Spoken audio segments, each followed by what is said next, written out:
in Knoxville, Tennessee for the annual meeting with the Volunteers on the third Saturday of October. And a Tennessee tradition, the parade of balls. The unbeaten Volunteers have a bounce in their step as they arrive, but the walk out of the stadium has been a long one for Tennessee the last 4 third Saturdays of October. This year, as in every year since 1928, the third Saturday in October has been reserved for a special occasion, Alabama versus Tennessee. The tradition began with a 98-yard touchdown by Tennessee's Gene McKeever on the opening kickoff in 1928. In 1939, Tennessee's Johnny Butler rambled an unforgettable 56 yards against Bama. And in 1956, Johnny Majors led the Vols past the Crimson Tide. Now Majors coaches against the Tide, and his team is ranked 3rd in the nation despite losing Chuck Webb to injury. Tony Thompson has burst into the spotlight with more than 100 yards a game as Webb's replacement. The Vols are confident they can remain unbeaten. Alabama was a dominant team under the legendary Bear Bryant, but following the Bear has left successors like Gene Stallings hot under the collar. The loss of top running back Saran Stacy to injury has hurt the Tide. But getting battered and bruised by Southern Miss, Florida, and Georgia agonized Tide players and left Bama searching for answers after an 0-3 start. Quarterback Gary Hollingsworth has the Tide headed in the right direction with 2 straight wins, and the Tide is ready to roll.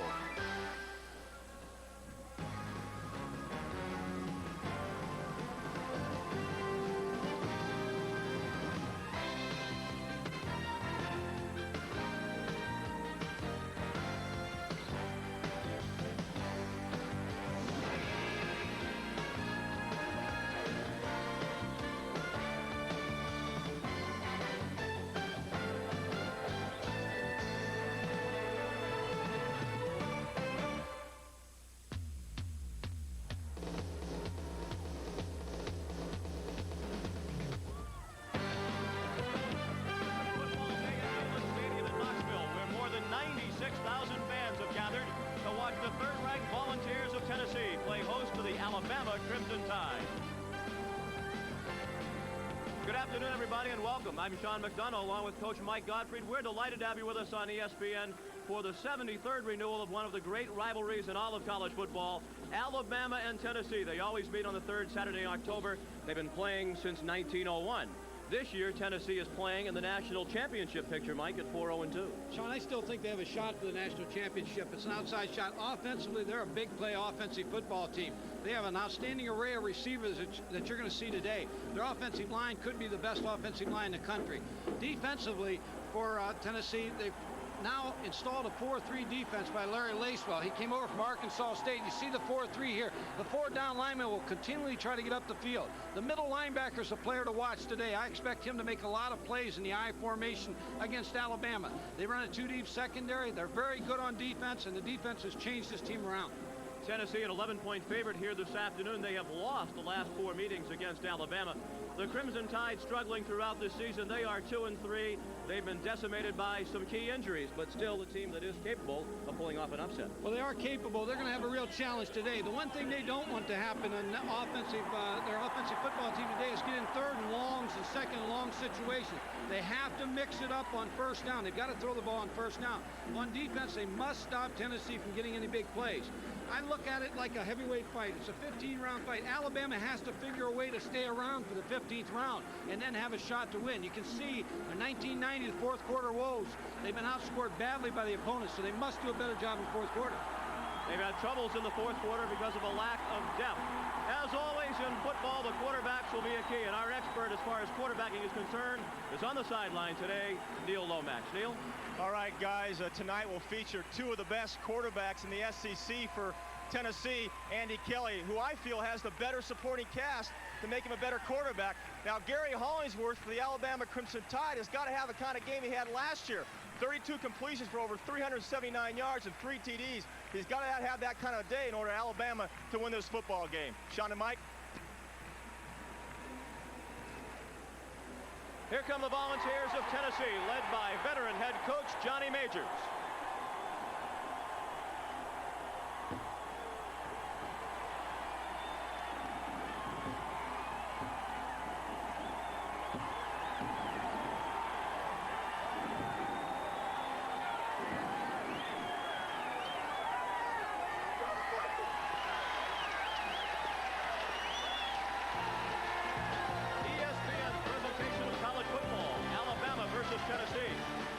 to you by the Mirage Hotel Casino in Las Vegas. By the Principal Financial Group, financial products that give you an edge. And by Mobil. Mobil 1 synthetic motor oil. Isn't your car worth the extra protection? Alabama takes the field, and we'll have the opening kickoff from Knoxville, Tennessee, right after this.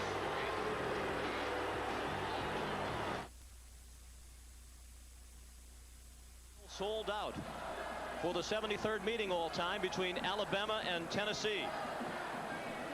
Alabama leads this long series, which dates back to 1901, 38-27-7, and Alabama has won the last 4, including last year's game in Birmingham.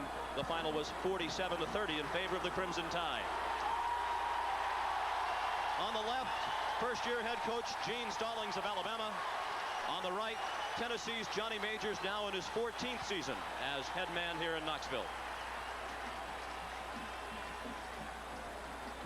Alabama won the toss and deferred its decision until the second half. Tennessee elected to receive. Going back deep for Tennessee, number 18, Dale Carter. He returned the second half kickoff last week against Florida. 91 yards for a touchdown. They're an outstanding special teams team. They will run back kicks. They do an excellent job. They spend most of their Thursday practice on returns. So look for Tennessee to be a very good team in special areas. Philip Doyle will kick off for Alabama. A line drive kick. Carter from the 2. Lost the football. Alabama recovers at the 28-yard line.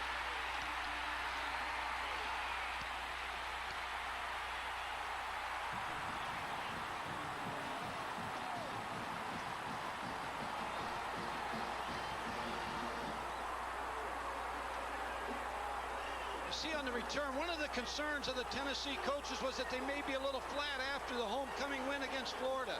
He just dropped the football. And Darrell Pickett recovered for the Crimson Tide. 1st and 10, Alabama at the 28 of Tennessee. Robert Jones can't turn the corner. He's out of bounds at the 30 for a loss of 2. The Sears die-hard starting lineup for Alabama on offense, led by senior quarterback Gary Hollingsworth. The running backs, Derek Lassick and the fullback Kevin Turner. The wideouts, Lamont Russell, converted from tight end, and Donnie Finkley. The tight end is Steve Buskey. The center, Roger Schultz. The guards, Chris Robinette and Trent Patterson. And the tackles, Matt Hammond, he's inexperienced, and Terrell Chapman at 301 pounds. 2nd and 12 for Bama. Derek Lassick down to the 23. Darrell Hardy made the tackle for Tennessee. The Tennessee defense this afternoon. Out of the 4-3, the ends Chris Mims and Chuck Smith. The tackles, Mark Moore and Kerry Bailey. The middle linebacker is Sean Walker. The outside backers, Hardy, who just made the tackle, and Ernest Fields. The corners, Lincoln and Miley. And the safeties, Mark Fletcher and Dale Carter, who had that great performance last week against Florida. But started today with the fumble of the opening kickoff. And this might be where they go to the all curl at the sticks right here, where all the receivers were hooked right around the sticks. Shovel pass to the tight end, Buskey. He's hit at the 19-yard line, a yard short of the first down.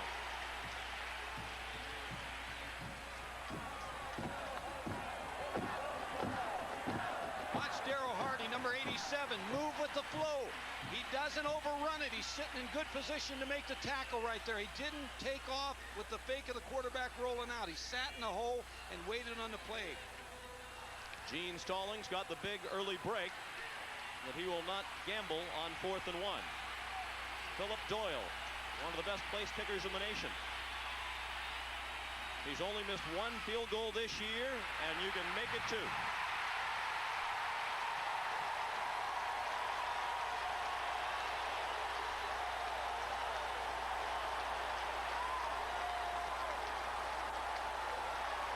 First miss from inside 50 yards this year for Philip Doyle, and the Volunteers dodged the bullet. No score, and will return to Knoxville, Tennessee. Defensively, that's what you want to do, Tennessee. They took the ball over in your territory and hold them from getting a score. Andy Kelly on the first play for the Volunteers. Tossed it back to Tony Thompson. He didn't make it back to the line of scrimmage. The offense for the Volunteers, led by Andy Kelly, a junior. The backs, Tony Thompson, and the fullback, Roland Poles. Great wide receivers for the Volunteers. The starters are Morgan and Harper. The tight end is Vaughn Reeves. He'll alternate with Mark Adams. John Fisher, the center of a great offensive line. Myslinski and Baird, the guards. McCray and Davis, both of whom are possible first-round draft picks in the NFL, are the tackles. Thompson again out to the 22, and that's all. 3rd down and 8 upcoming for Tennessee. The Crimson Tide defenders, the ends, George Thornton and Eric Curry. Curry's playing with a knee strain. The nose guard is Robert Stewart. Inside, John Sullins and Derek Oden. On the outside, Steve Webb and Spencer Hammond. The corners, George Teague and Ephraim Thomas. And the safeties are Stacey Harrison and Mark McMillan. 3rd and 8. We played 3 minutes in the first quarter, no score. Kelly, much too high. He threw it away as Alvin Harper was well covered along the far sideline, and Tennessee goes 3 plays in punt. When you look at Alabama, they've started every ball game very strong. They've really come out of the chute well, and they have in this particular ball game, except for the missed field goal. They've held Tennessee. They get the break on the kicking game. Now they get a chance to go back on offense to see if they can open it up a little bit. Joey Chapman, redshirt freshman punter. Short kick under a rush. Chris Anderson, flag down. He's down at the 42.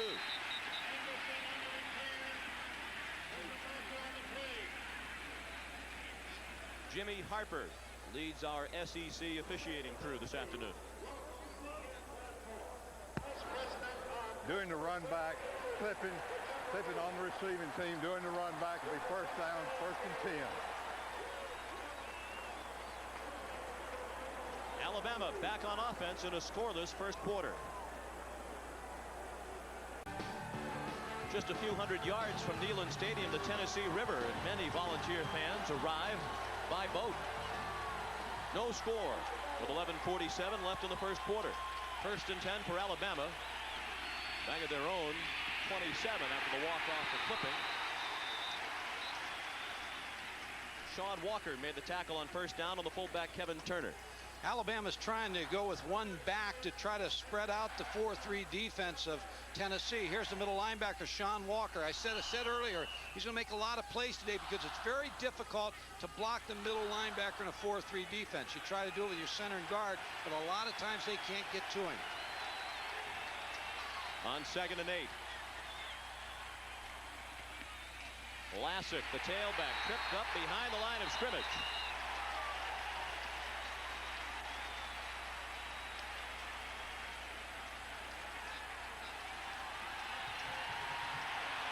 The 4-3 defense is a defense that is very difficult to run against. This is the only team, Tennessee, that runs this defense in the Southeastern Conference. So every game they play against an opponent in the league, it's the first time they've seen the 4-3 run by Tennessee.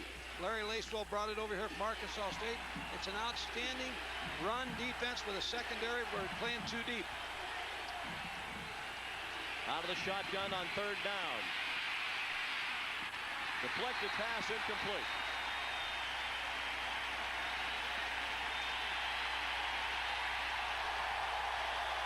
Alabama offensively must control the football and keep it away from Tennessee's offense, Sean. You can't go in 3 plays against this defense and allow the offense of Tennessee with so many weapons to keep getting the football back. Stan Moss, a sophomore punter from Brent, Alabama. He's a transfer from Texas A&M.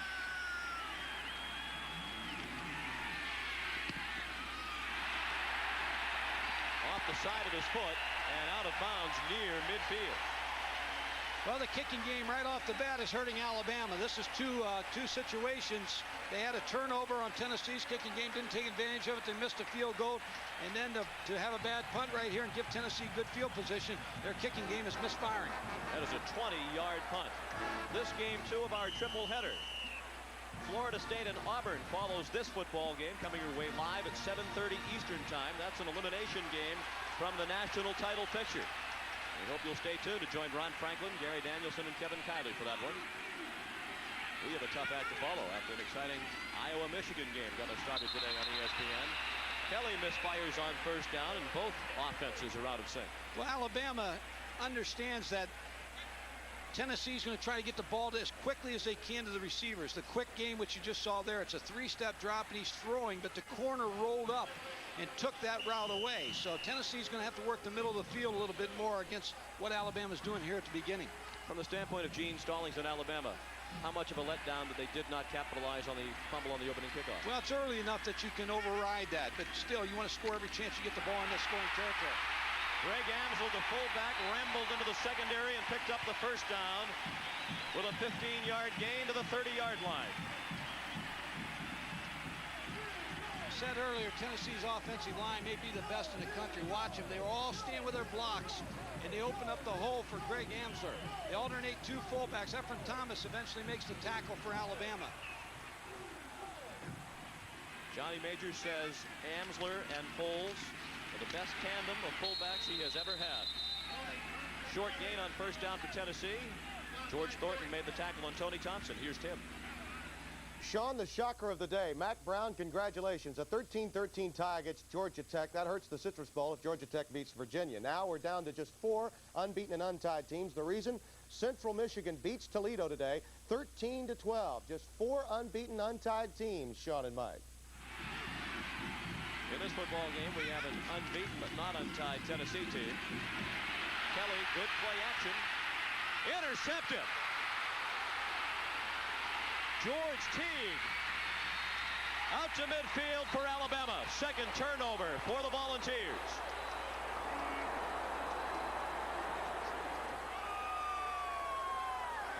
That's a throw Andy Kelly would like to have back. George Teague just broke in front of the ball. As you watch it here. Blocking below the waist. Blocking below the waist. The interception team, after the ball has been intercepted, the 15-yard penalty be half the distance from spot of foul. The Alabama ball first down. It's a tough call. Gene Stallings has a right to be upset. This same thing happened last week in the Oklahoma-Texas game. Oklahoma would get a turnover and then get a 15-yard penalty and start first and 25. You see the play action here. Andy Kelly really should have ran this football.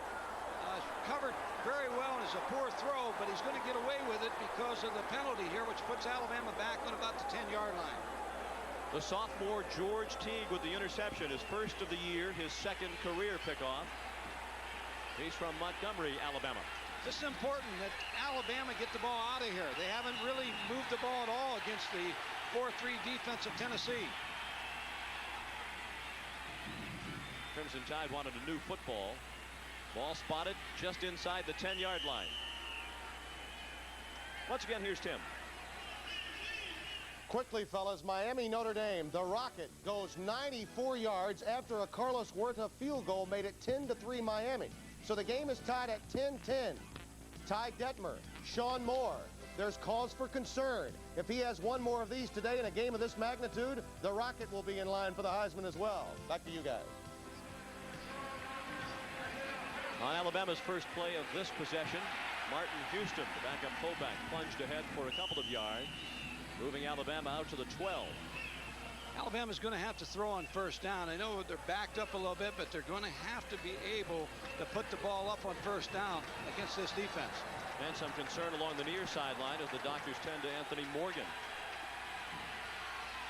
No score. We're in the first quarter.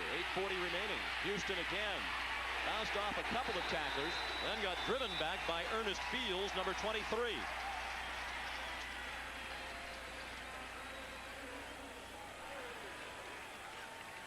Alabama tried to slow the rush down of Tennessee with a draw play, but they're back in a third down situation. Not a bad situation, 3rd and 4. It's a run-pass type down, but they need to pick up the first down, and they need to start throwing the football here to pick it up. I said earlier on this last third down, I thought maybe they'd throw an all-curl route. They take a timeout. They do have a pass pattern called everybody hook, where that's what all of the receivers do. Gene Stallings will talk it over. No score in the first quarter. No score with 8:04 left in the first quarter here in Knoxville, Tennessee. Sean McDonough with Mike Gottfried and Neil Lomax. Alabama from its own 16-yard line, facing 3rd and 4.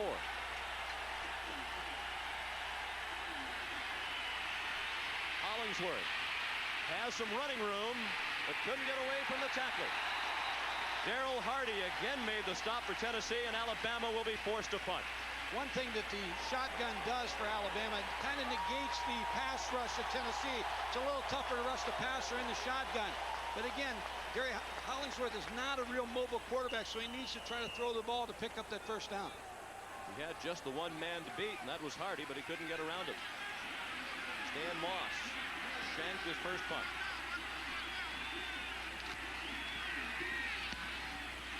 This is no beauty either.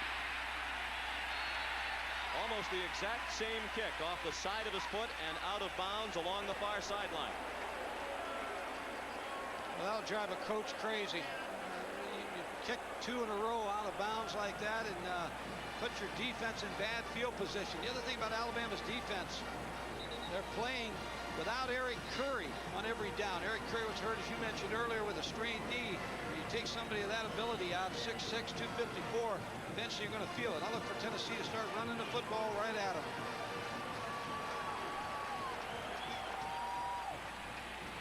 Tennessee 1st and 10 at the Alabama 36. Mark Adams, the backup tight end, with the catch, short of a first down at the 29.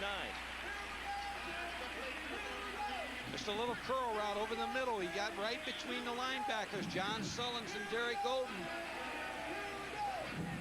Andy Kelly on a 5-step drop. You're going to see Von Reeves right over the ball, right between the linebackers. They split the linebackers on coverage. Indeed, it was Reeves, not Adams, with the catch, his first of the game. Poles into the line, stopped short of the first down. Did well just to get back to the line of scrimmage. Roland Poles. Johnny Major says he is the best blocking fullback he has ever coached. Well, he's had some great fullbacks. Johnny Major is an outstanding coach, and he coached at the University of Pittsburgh, and a lot of people up there really like Johnny and thought highly of him. He's a very nice man. He's a good football coach, and has done an outstanding job here at Tennessee. 3rd and 3. No score in the first quarter. Reverse. Harper has blockers. Has the first down at the 20. Tennessee runs a lot of reverses, trying to capitalize on the speed of their wide receivers. It's a good call. When you're in the red zone area like this, you expect blitzes. Here's the pitch to Tony Thompson, who will now give the ball to Alvin Harper coming around on the reverse. Andy Kelly was there to block, but he just didn't pick up the block. Harper picks up the first down. Good effort by Robert Stewart, the middle guard, to force him out of bounds. Antonio London had a chance to get him behind the line of scrimmage, but did not. Thompson inside the 10 with another first down.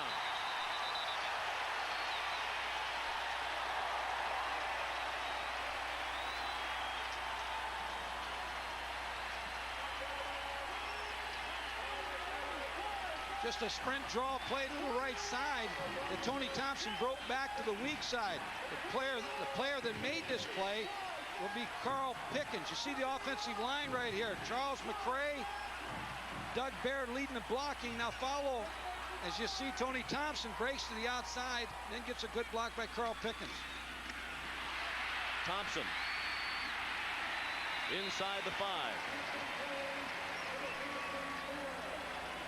Sean, Tennessee's tough down here because they show a lot of formations down here, so you can't really, they force Alabama not to go to a goal line defense real early here because they'll use a lot of receivers and they'll spread you out, where a lot of teams will just try to bring everything in tight and try to run the football in. Tennessee will spread you out down here a little bit more than people like. 2nd and goal from the 5. No score, 5:35 left in the first quarter. Thompson taken down at the 2. Stacey Harrison, the safety, number 1, was running stride for stride with Tony Thompson. Excellent job by Stacey Harrison of keeping Tony Thompson from getting in the end zone. If he could have got his body turned just a little bit more, the momentum might have taken him into that checkered board end zone. But Stacey Harrison did a nice job of tackling him up high and bringing him out of bounds. What do you look for 3rd and goal from just outside the 2? I think they'll try to do something similar to what they just did, try to run the sweep outside.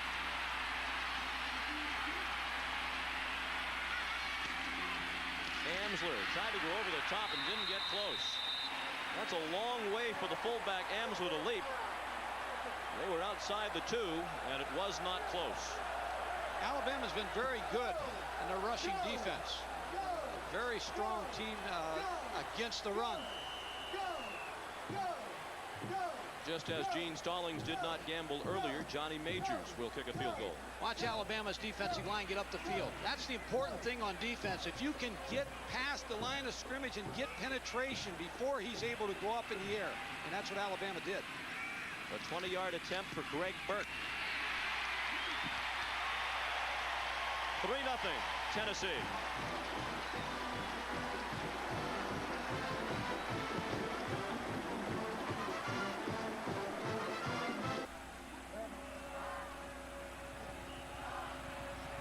Tennessee leads 3-0 following a 20-yard field goal by Greg Burke. Joey Chapman, the punter, handles the kickoffs.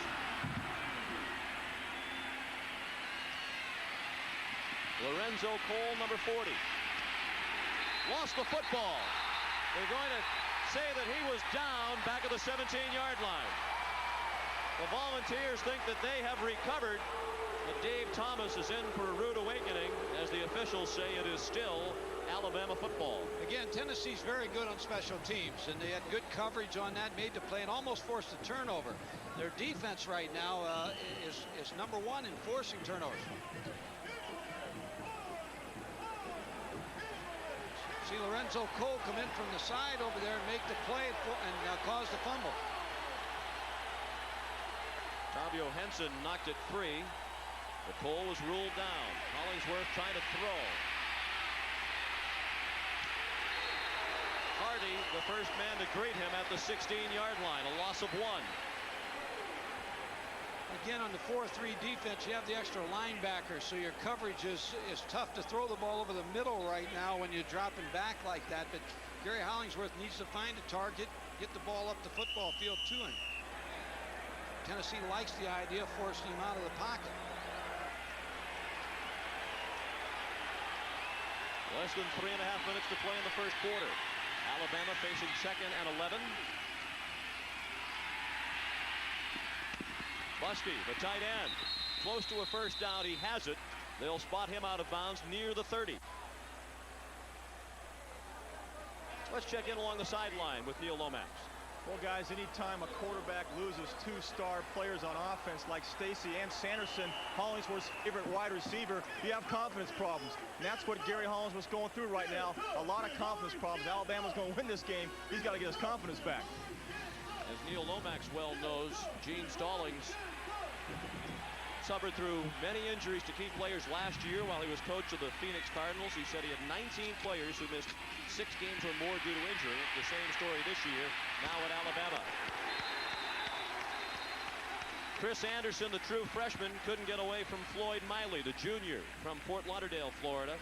Not only injuries for Alabama, but to key players, particularly on offense. Saran Stacey, Stallings said he wanted to get the ball to him 30 times a game. He's out for the year with a knee injury. Same can be said for Craig Sanderson and Prince Wimbley. Now Terrence Lynch, who was a backup who would be playing now, is out with an injury. It's been devastating. Well, when you take Saran Stacey out, he gained 1,079 yards rushing last year and 371 yards receiving the football, so you lost a big part of your offense. Quick pass caught. Donnie Finkley went down right where he caught the football at the 36-yard line. And the same holds true for Tennessee, Sean, when you lose a Chuck Webb. And somebody has to step in and try to regain those yards and try to give you the same type of thing that Chuck Webb did and Saran Stacey did. That has happened for the most part for Tennessee. Tony Thompson has done an excellent job behind this terrific Tennessee offensive line. But Hollingsworth is working with a cast he is unfamiliar with, and it shows up particularly in the timing department. It's just a little bit off. 3rd and 3. Inside of 2 minutes to play in the first quarter. 3-0 Vols. Hollingsworth will run for the first down, and that's a late hit. Jeremy Lincoln flagged for hitting Hollingsworth as he went out of bounds along the Alabama sideline.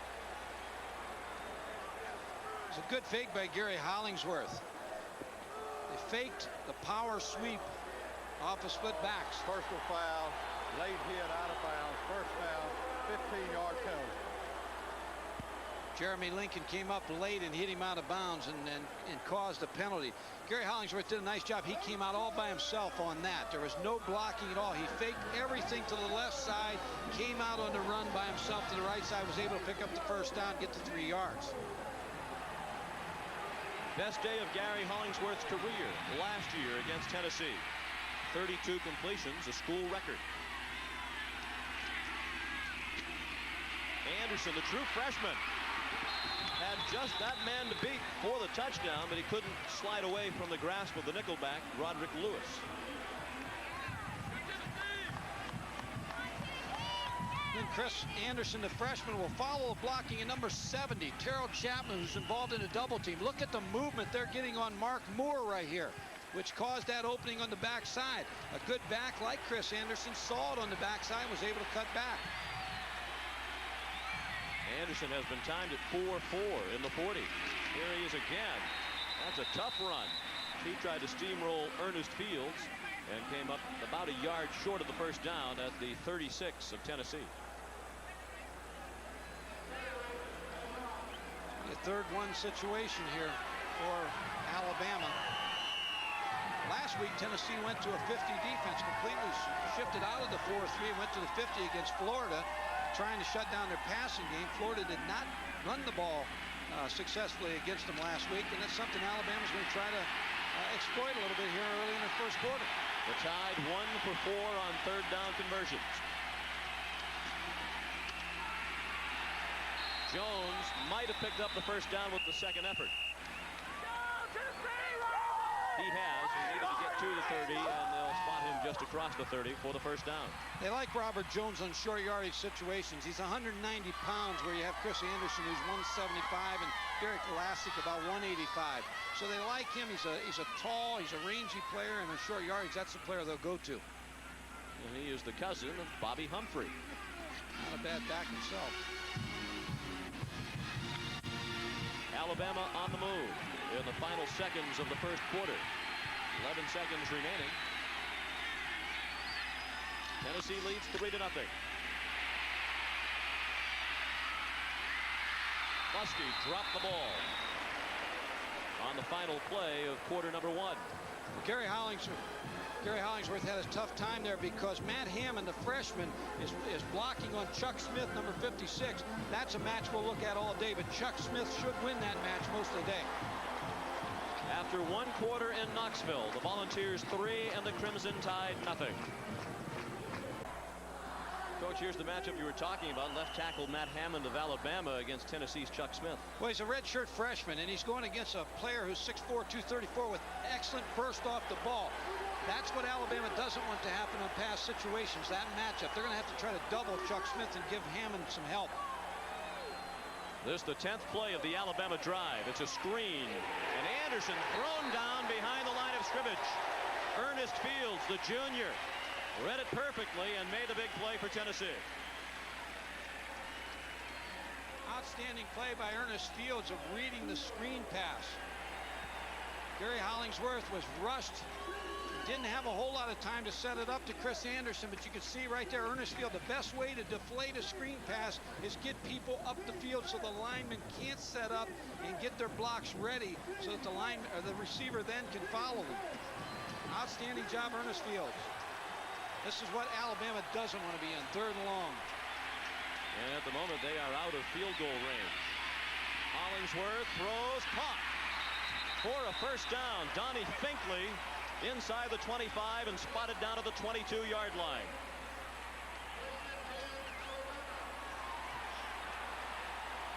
Alabama went to 4 receivers and spread out the 2 deep coverage. Donnie Finkley, number 15, just breaks down on the curl. Does a good job here. The receiver coach had him go right to the sticks to get the first down. He sat down there, picked up the first down. It's a good throw by Gary Hollingsworth. He had a lot on the football.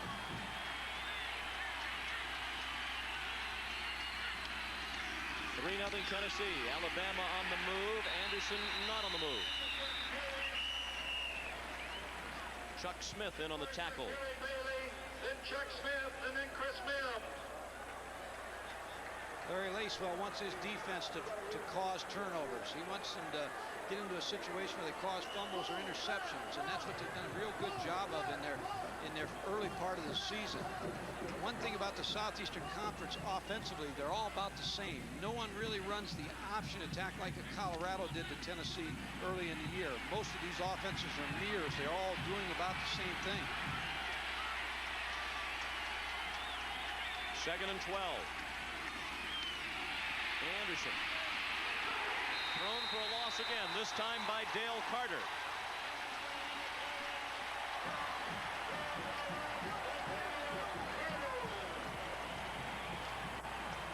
Alabama ran motion to the top of the screen here to crack back on the defensive end, Chuck Smith, but good reaction by the linebackers and Dale Carter, who's a junior college football player out of Ellsworth Junior College.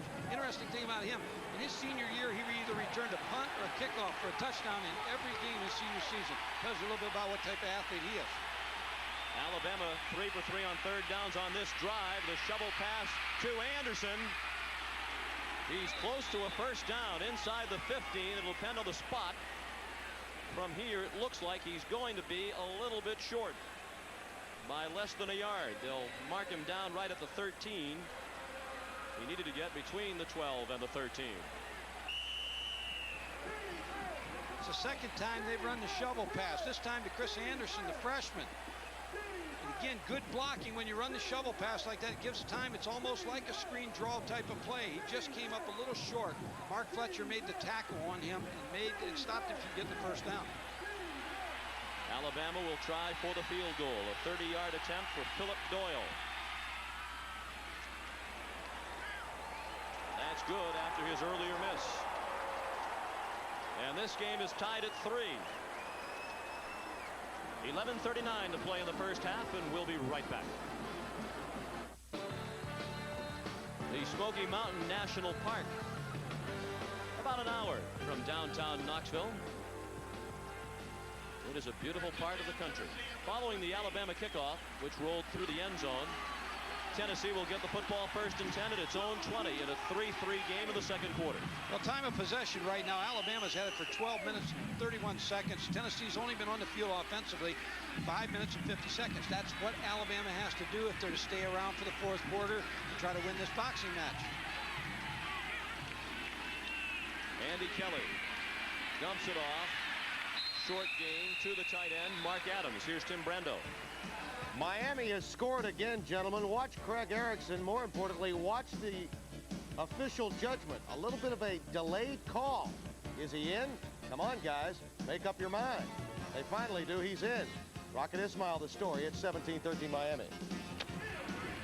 After further review, or at least some consideration, that was a touchdown. Ansler.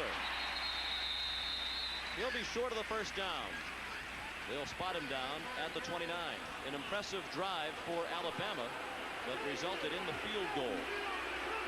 You still think that they have to throw more on first down? Well, I do. I think, as I said in the open, that I really believe that they can stay around to the 4th quarter. I know they've had 4th quarter woes and all that they may have a shot to win this football game. Tennessee's so explosive that at any time they can explode, but they can't explode if their offense is on the bench. 3rd and 1 for the Vols from their own 29. Thompson didn't get there.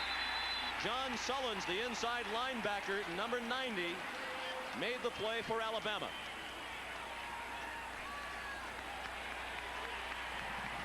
Watch John Sullins, number 99, come underneath the block and make the play and stop Tennessee from picking up the first down. An outstanding job by Sullins. Now, sometimes you'll go underneath like that and it'll hurt you because he'll break a seam and make it a long yardage play, but that was a pretty good job by Sullins. Chris Anderson back to field the punt from Joey Chapman. Anderson from the 30 giving ground. And he's down. Tackled by Shazan Bradley, number 40. Back at the 26. A loss of 4 on the return. 3-3 the score in the second quarter. 3-3 the score in the second quarter here in Knoxville, Tennessee. The ITT Hartford student of the game this afternoon is Alabama quarterback Gary Hollingsworth, the senior from Hamilton, Alabama. A marketing major in Tuscaloosa with a GPA of 2.5. Congratulations to Gary Hollingsworth, the ITT Hartford student of the game. Alabama goes to play action this time on first down. Flag down. The catch made by Lamont Russell. That is 23 straight games with at least 1 reception if the play stands. The flag thrown in the secondary.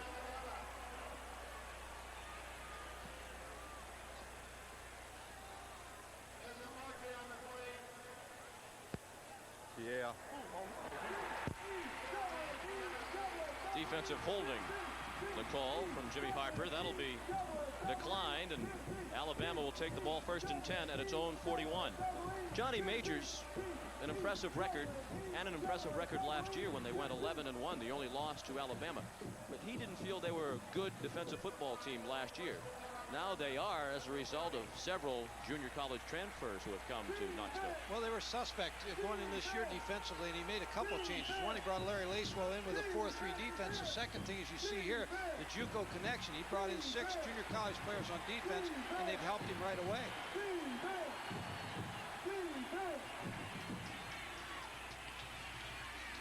Back to the run on first down. Jones pulls over a tackler and is close to the first down at the 49 of Tennessee.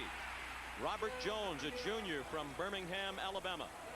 You know, Alabama had an open date last week, and that has had to help them in this ball game. But I said earlier also that I feel like that Alabama, when you have a coaching change and you're in a coaching transition, sometimes it's like driving a car where you first drive a car, you got both hands on the wheel and you're driving and you're really tense, and then all of a sudden, as you drive for a while, you eventually get to one hand driving, and of course you're driving. I've seen yours is worse than that. But the same thing as a football team. Once you get used to your coaches and new coaches get used to you, you start playing a little different. You freewheel a little bit more, and I think Alabama's doing that today. They're having a little bit more fun. They're playing a little bit loose out there right now, and that consequently they're playing a pretty good football game. And despite all of the pressure on Gene Stallings, the Alabama fans howling about the 0-3 start, he seemed surprisingly relaxed when we met with him yesterday. It was a first down for Alabama.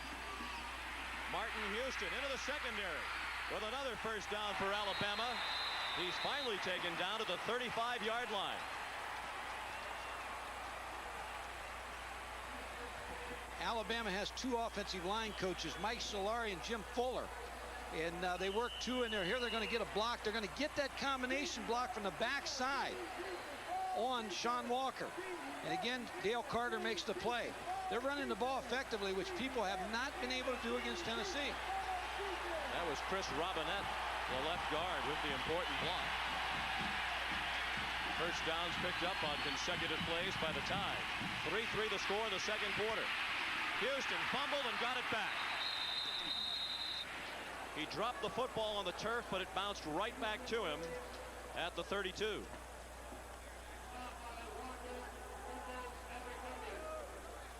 It's a quick draw here. Watch the lineman set up, show, pass, and then they attack the defensive player. Sean Walker, the middle linebacker, makes the play. Caused a fumble, but was not able to recover. Martin Houston was able to recover and keep the football for Alabama. Again, a turnover defense is what Johnny Majors wants in that defensive front of Tennessee. Tennessee leads the nation in turnover ratio. Jones lost the football as it was wrapped up by Fields. Double the Tennessee players tried to pick it up and run with it instead of just falling on it. They may have come up with the football anyway. And they do. Tennessee takes over, adding to their impressive mark as far as turnover ratio is concerned, best in the nation. again, the key to being a good linebacker. Ernest Fields, number 23, doesn't overrun the play. Now he gets himself in pretty good field position, pretty good bend in his legs, and is able to cause the fumble.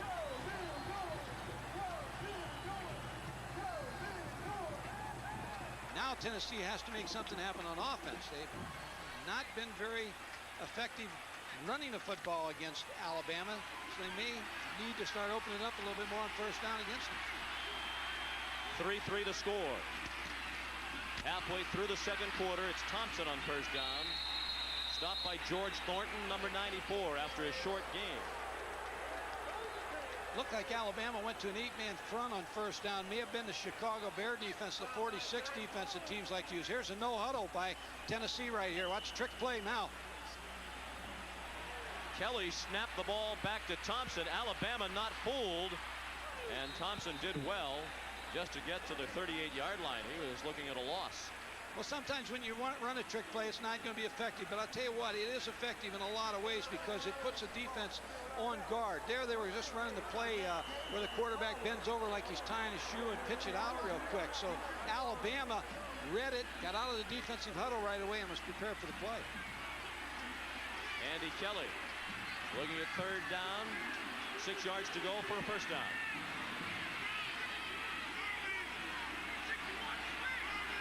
Looks like he's changing the play at the line of scrimmage.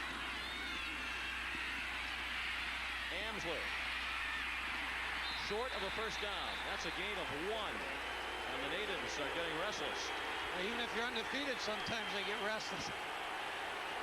But Tennessee, again, they're coming off a very emotional football games. Their homecoming game against Florida where it was a close game, and then they just happened to blow them out in the second half. And they look to me to be a little flat. The man who made the tackle on Amsler, Byron Holdbrooks, number 79, the nose guard, is the injured player. He's a senior from Haleyville, Alabama.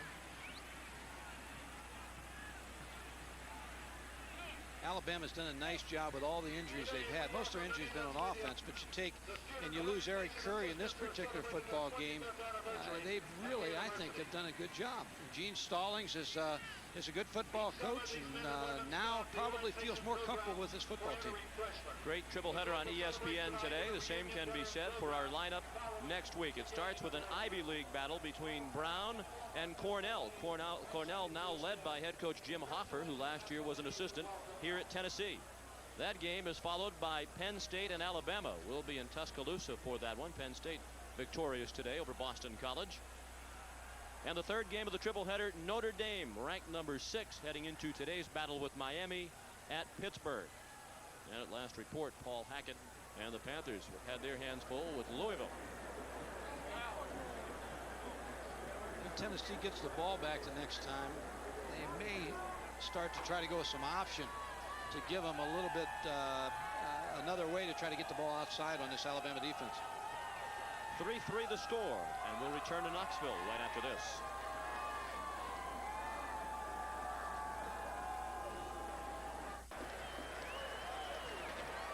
Sean McDonough with Mike Gottfried and Kevin Kiley. Not Kevin Kiley. We had Kevin Kiley here last week. We have Neil Lomax. We'll get him back if you want us to. Kevin's coming up next in our 7:30 Eastern Time game. 3-3 the score in the second quarter. Anderson up the middle. And a good return all the way out to the 39-yard line. Speaking of Neil Lomax, he's standing by on the sideline with Tennessee's Chuck Webb. Neil? All right, guys, I'm here with the second leading rusher last year in the SEC, behind the number 1 rusher in the SEC. On the other side of the sideline, Saran Stacy, Chuck Webb. How's it feel? Both you guys, the 2 best running backs almost in the country, and you're both on the sidelines. It's kind of hard watching it, but it's fun too. It's a close game, and it's going to be a real big game today. Now they say you're out almost till next year. You can't even play in spring ball. It just depends on me how well I work out, you know, in spring and everything. But I'll probably come out for a few practices. How hard is he looking at a guy like Tony Thompson? Tony's great. You know, he's a senior. He knows everything inside and out, and it's fun watching him play. That's a true player. He's rooting for his teammates. Send it back upstairs to you guys. On first down, it was Hollingsworth with the scramble for about 7 out to the 46. Well, Alabama's trying to offset the speed of the Tennessee defense. When you run a particular play and the flow of the linebackers is so quick, that's why that play is effective, because everybody is taking off after the ball and not expecting Gary Hollingsworth to keep the football. Vlasic has the first down. He crossed midfield. They'll mark him at the 49 of Tennessee. He made a good cut there, Derek Vlasic, because Sean Walker was sitting right in the hole and he broke it outside. Ernest Field then chased him down, but not after he got a first down. First down right now, Alabama's averaging 4.3 yards, which is pretty good if they can maintain that.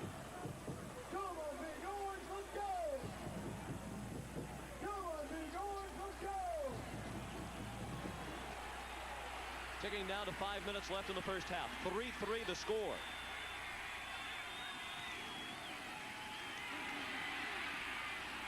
Overthrown is the tight end Buskey.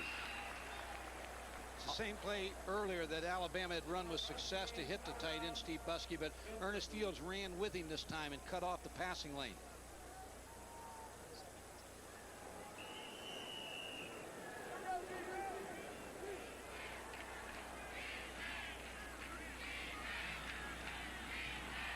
Second and 10 upcoming. Hollingsworth waits as Lorenzo Cole was a late substitution coming in for Steve Buskey. You see him checking his wrist. He's got the plays numbered, and the coach will signal from the sideline the number he wants him to run. 2 seconds left to get the play off, and they just do beat the play clock. It is shoveled off to Lamont Russell, and he's taken down behind the line of scrimmage by Dave Thomas.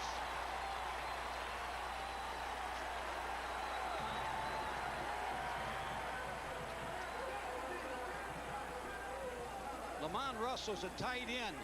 They're now playing at wide receiver. He gets the ball on the shovel pass, and a nice job by Dave Thomas, number 13, a corner coming up. He read it right away and made the play. You see it again. Watch the linemen. They're able to block because it's a draw type of situation for them. Good blocks, but again, the speed of Tennessee closed down the running lane. Watch the defensive tackles here now twist on the shotgun against Alabama. Hollingsworth on 3rd and 12 overthrows Lorenzo Cole. Good coverage by Dale Carter.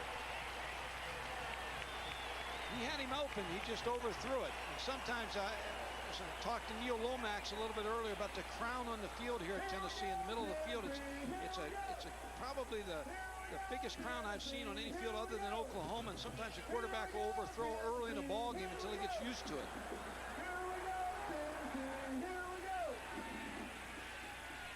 Stan Moss has shanked each of his first 2 punts. Carter on the run from the 19 and down at the 28. Matter of fact, Moss was lifted that time after 2 shanks.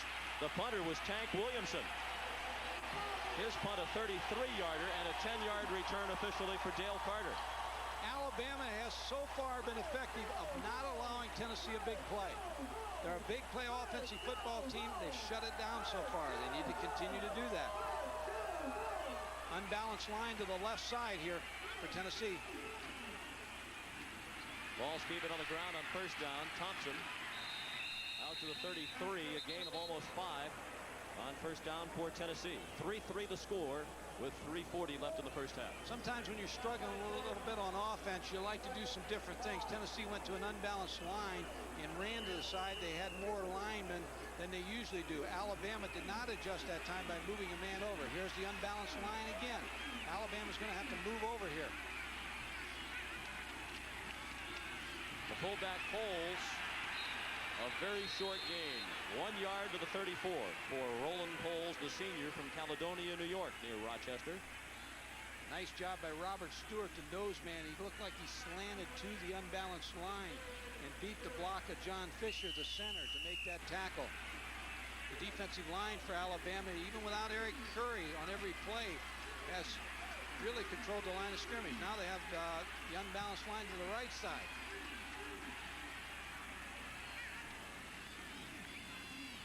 Play action on 3rd down, man open, and it's through the hands of Vaughn Reeves, the tight end.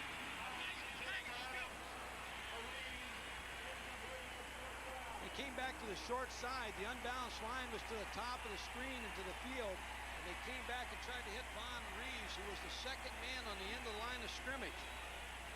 He was open, just couldn't hold on to the football. Tennessee's last 3 possessions, 3 and out. Joey Chapman, the punter. A good kick. We haven't seen much of that today from either side. Anderson down to the 28. Let's check in again with Tim Brando. Here is a shocker, guys. You had Oklahoma last week against Texas. Iowa State on a Chris Peterson touchdown with 35 seconds left wins it 33-31. First time that's happened since '61. Blaze Bryant was injured at the beginning of the year. Now Jim Walden's club playing the way many thought that they would in the Big 8. A cyclone of a day for that bunch. Let's get back to you guys in Birmingham. Or excuse me, Knoxville.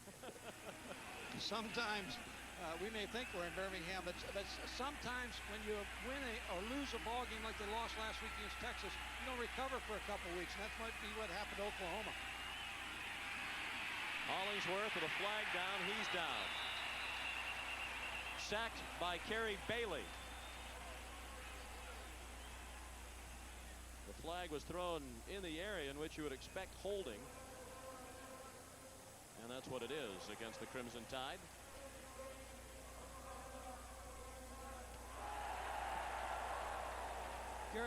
Gary Hollingsworth went drop back pass, but again, Kerry Bailey beat the block of Trent Patterson and got in right away to cause the sack. He was held, but still made the sack, his second of the year. Holding offensive line during the pass play. Penalty against the offensive team is declined. It'll be second down. As a coach, you never really realize how much a loss can hurt you. Here's the crown of that football field we're talking about. From one side, Gene Stallings probably can't even see Johnny Majors. On the other side, the crown's so big. Second and 15. The sack good for a 5-yard loss. Down to 2:10 to play in the half. 3-3 the score. Kevin Turner nearly picked up the first down. He's all the way out to the 35.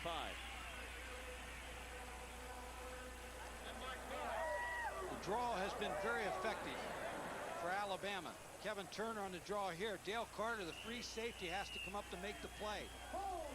Again, a good tackle on Turner, but the draw has given the offensive linemen of Alabama a chance to set and then attack the linebackers of Tennessee and allow the defensive line time to just work them around the draw.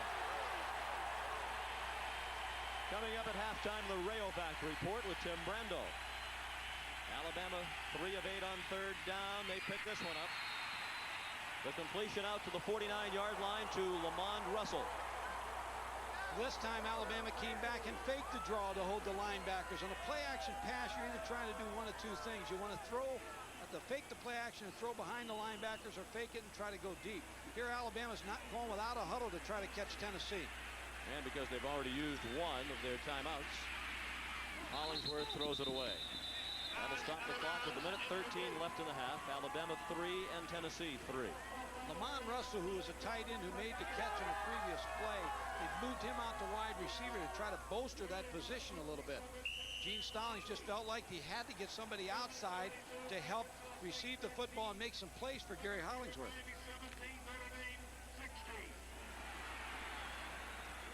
Second and 10 for Gary Hollingsworth. He was the SEC Offensive Player of the Year last year. Tennessee players were saying they had a lot to do with that, with the great game he had against the Vols. There's a pass through the hands of Donnie Finkley.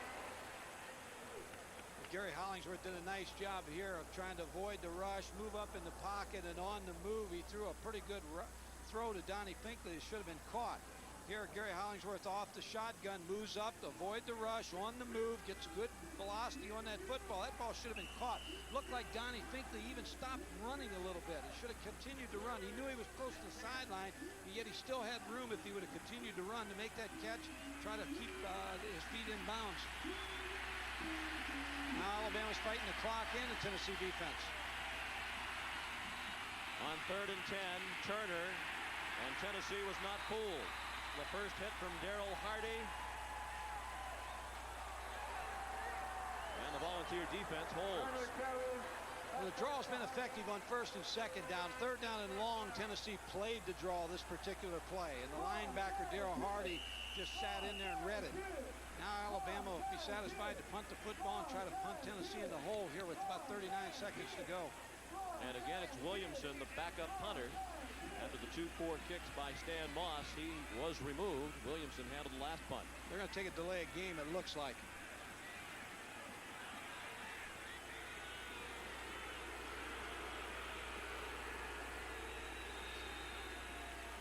And the flag is thrown for delay of the game.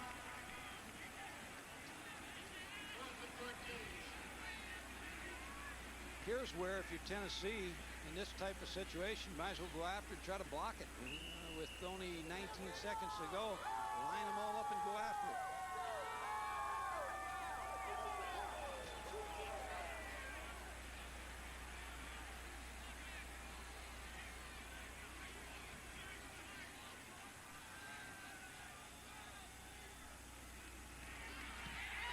Big rush.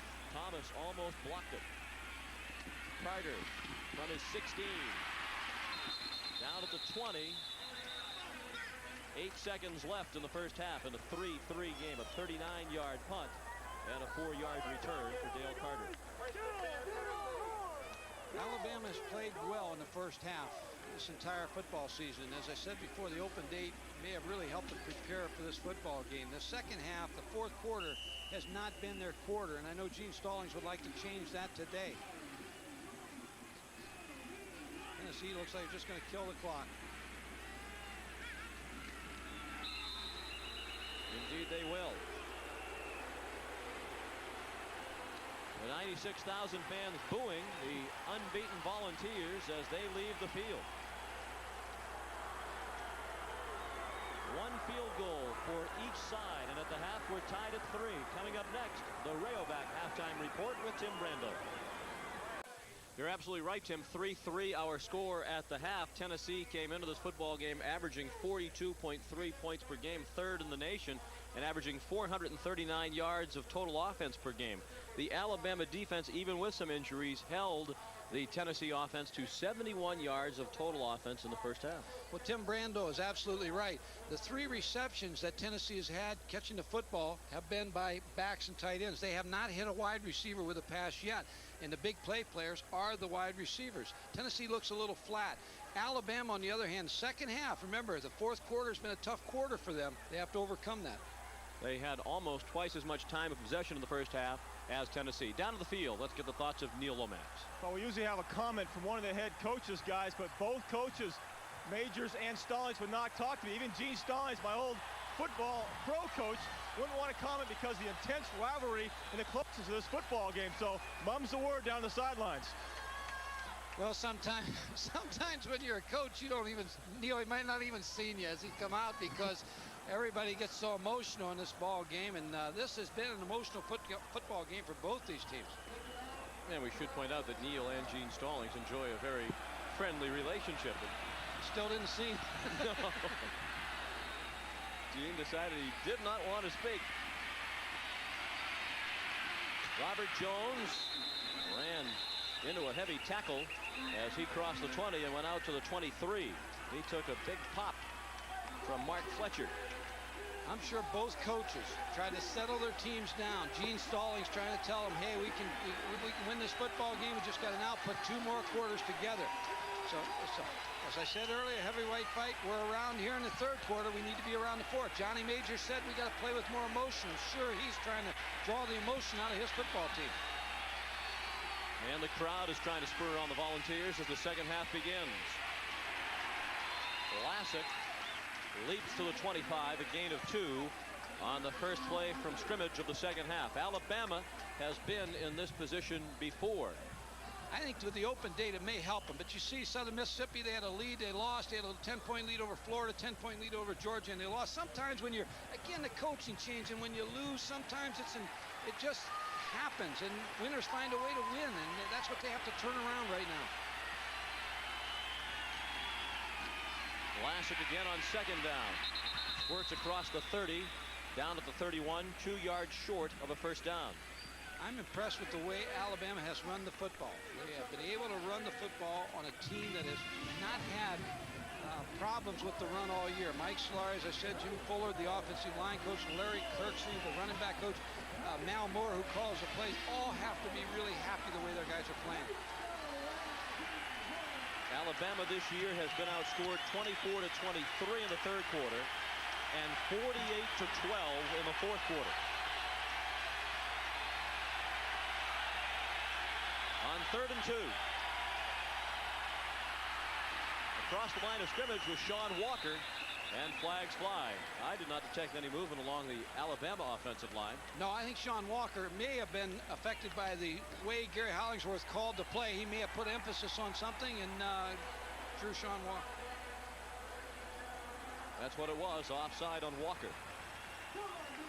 Quarterback, by the way he calls the play and the way he puts an inflection into a sound, can draw a defensive player off sides, and I believe that's what Gary Hollingsworth was able to do to Sean Walker. Sean Walker was on a blitz and was going to fire that gap, just hit it a little bit too soon. And it gives Alabama a first down at the 35. Just underway in the second half, 3-3 the score. Complete to Lassick for a gain of about 5 yards to the 41. On a play action pass like that, he was looking to try to hit Steve Buskey on a crossing route. Watch Gary Hollingsworth here on the fake. Watch a tight end 83 come across. That's his #1 receiver he's going to try to go to. But the linebacker, Ernest Fields, ran with him. So then he choked it down and threw it to the running back, Derek Lassick.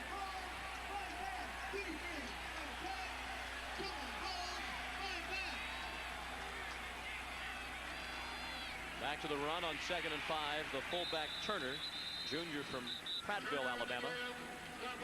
Out to the 43-yard line. Again, 2 yards short of a first down. It's a belly play where they're going to give the ball to Kevin Turney. Watch Sean Walker, the middle linebacker. Again, no one can get to him, and he's able to make the play. The middle linebacker, the 4-3, has to make those plays. I'll tell you something else I see Sean in this ball game. The crowd now has become a factor. They're getting into the football game. I think they were showing the after effects of last week's homecoming game, too. And they remember how explosive the balls were. They were just ahead of Florida 7-3 at the half last week and wound up winning 45-3. Hollingsworth guns it to the wide open Buskey. And what a tough run by Buskey after the catch. He plowed forward for an extra 7 or 8 yards, all the way to the 27-yard line. Gary Hollingsworth faked this play earlier in the game and ran it twice. This time, Tennessee played it. Chuck Smith, the defensive end, makes him pull up, and Gary Hollingsworth, he's hit Steve Buskey. He's so open, he looks around, he don't see anybody. And he wants to get up the football field. Again, good field position for Alabama. Jones to the 25, a pickup of just more than 2. That was a play that was designed to go the backside right away. It's a run that looks like it's going to go to the right side, but Terrell Chapman, the offensive tackle, number 70, pulled around to the left side, and Anderson got right on his belt buckle and ran right behind him. It's a design play to go the backside.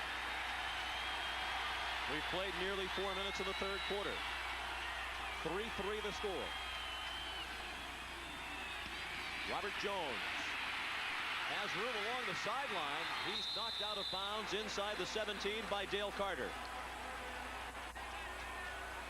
First down, Alabama. Robert Jones again, the biggest of the tailbacks. Watch him follow the tackle again. Matt Hammond, it's the same play they just ran before. And he breaks outside. It's a design play to go the backside. Again, he starts to the left side and breaks it back to the right side and follows the offensive tackle. Dale Carter made the tackle, the free safety, the junior college player out of Ellsworth Junior College. An impressive drive by the Tide to start the second half. Jones, big hole. Down to the 10-yard line.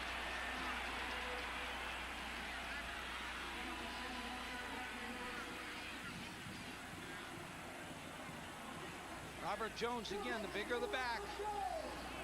Cutting all the time as he's working up the football field. Tackle made by Roderick Lewis. Now here's where I expect Tennessee to blitz Alabama. They're going to have to come after him right now with linebackers. Here's where the blitz will come. 2nd and 3. Alabama driving, trying to take the lead. Jones with some moves. Picked up 2. He was putting the moves on Sean Walker. They basically were staring at each other for a moment or two. The one thing Sean Walker has to be able to do is stay in a square position. As you see him here, as Robert Jones gets the football, he can't overrun it. He has to break down just like he is here because you're up against good backs. And Jones still made extra yards on the play. Tennessee fans trying to get this team up, trying to get them back. The 10th play of the drive upcoming. 3rd and a long one.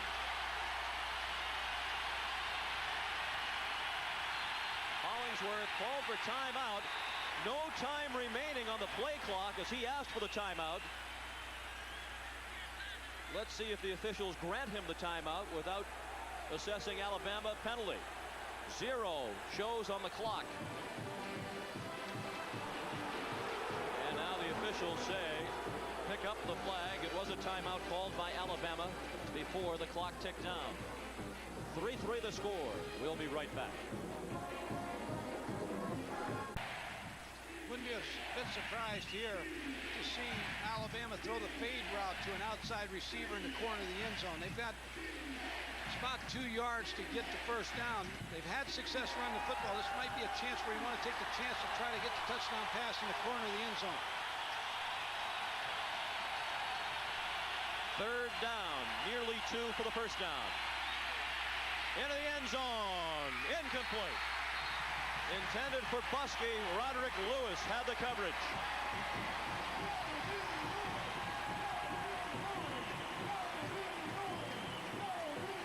Tennessee had good pressure on Gary Hollingsworth. Chuck Smith comes up. Here goes Buskey across the middle. It's a catchable throw right here. Roderick Lewis is on him. He just got his body turned a little bit the wrong way. Good job by Roderick Lewis on the coverage. A 26-yard field goal attempt for Philip Doyle to give Bama the lead. It is good. He's 2 for 3 today. And the Tide is back on top 6-3.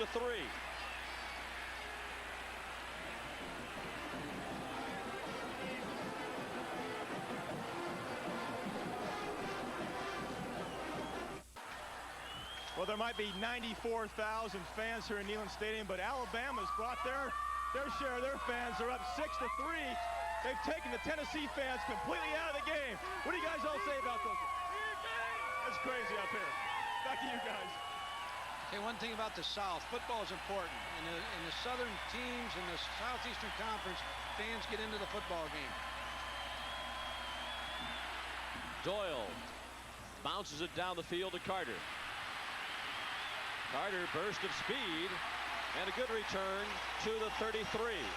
Good field position for the first possession of the second half for Tennessee. It comes on the heels of an impressive opening salvo in the second half from Alabama. 11 plays, 69 yards. But again, the Crimson Tide had to settle for the field goal of Doyle, his second of the day. That's the best defense that Alabama can play, is their offense, keeping Tennessee's offense off the field.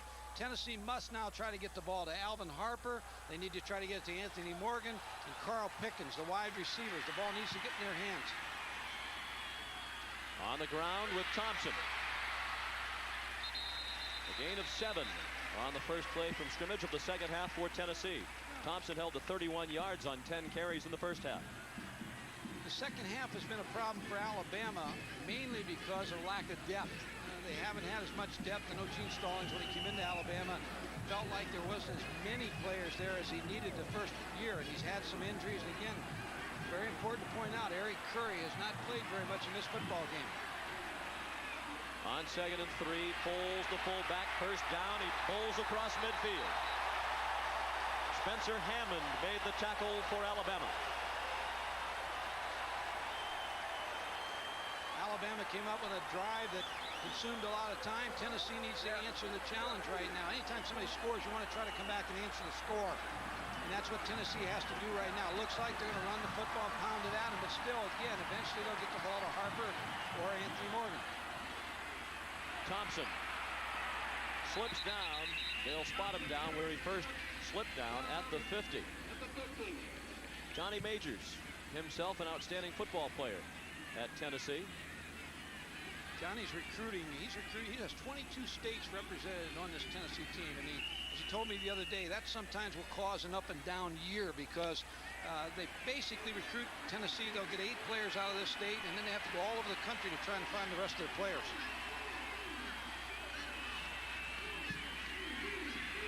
Kelly hit as he threw it. Dropped right into the hands of Derek Oden. He couldn't have asked for an easier interception, but he dropped it. Spencer Hammond hit Kelly as he was throwing it. Alabama came with a blitz on 2nd down. You see Spencer Hammond coming right here and getting into Andy Kelly, hits Andy Kelly as he's throwing the football. Derek Golden had a shot for this interception. Watch the pressure again from the outside. Beat the block of Roland Pose. Again, threw it right in the hands of Derek Golden. Tennessee just 1 for 6 on 3rd down. This is 3rd and 10. Kelly's going to try to run for it. He's short by 2 yards. Now this is going to be an interesting call for Johnny Majors. 4th and 2. He may go for this one. No, he's going to kick the football. He's going to play field position. John Majors has been a coach who has always believed in the kicking game. And you can't fault him here because he's going to try to kick the ball, kick it inside the 20, 10, get field position on Alabama, and put the pressure on him. Now it's Kelly, who has been a punter in the past, in punt formation.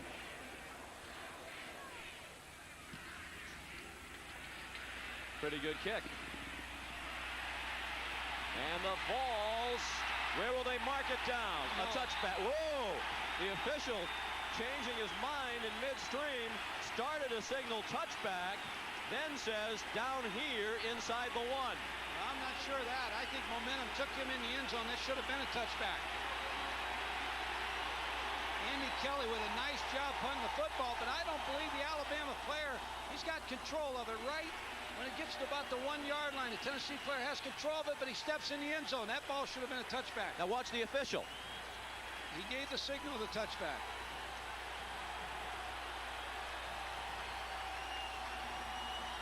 Boy, Tennessee got a big break right there, and Gene Stallings got something. Watch, he makes contact with the ball, but he went into the end zone with it.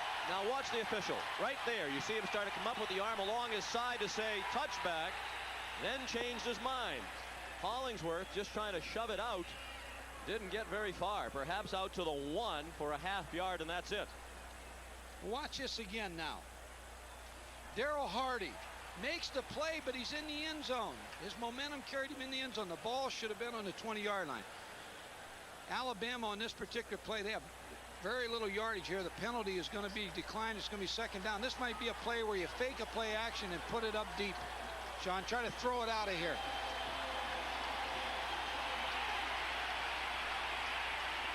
Alabama with the football. 6:55 to play in the 3rd quarter. Gene Stallings in possession of a 6-3 lead.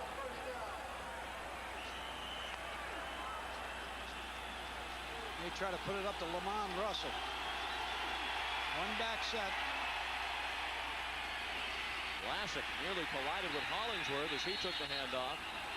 He's out to the 2, perhaps just beyond that, and now tempers Flair. You got a couple different philosophies right here now offensively. You either want to try to get enough yardage to allow your punter to have enough room to punt. So you need to get out a couple more yards. You don't want to be trapped back there where the punter's only going to be 9 yards instead of where he's usually at about 15 yards. The other thing is to try to hit him with a deep pass. 2nd down and 9. Try to throw it out of there. Well, on game day here on ESPN this afternoon, an excellent feature about officiating in college football. And if this call turns out to be a big one, we'll hear a lot about it in the days ahead. Hollingsworth nearly intercepted. Looking for Finkley along the near sideline. It was overthrown, and Dale Carter, as always, was the man there for Tennessee. Dale Carter dropped that football because he was trying to watch to make sure his feet were in bounds. And when you're a defensive back, sometimes you don't get that many receptions. But to watch Carter, Gary Hollingsworth threw this ball poorly.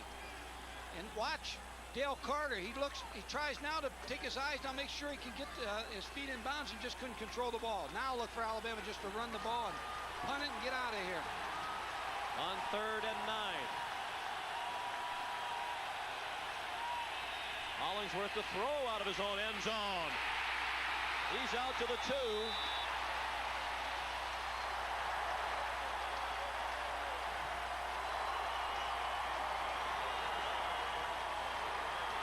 Gary Hollingsworth did the wise thing right here. He went back to pass and didn't see anything open. He was trying to go to Steve Busby.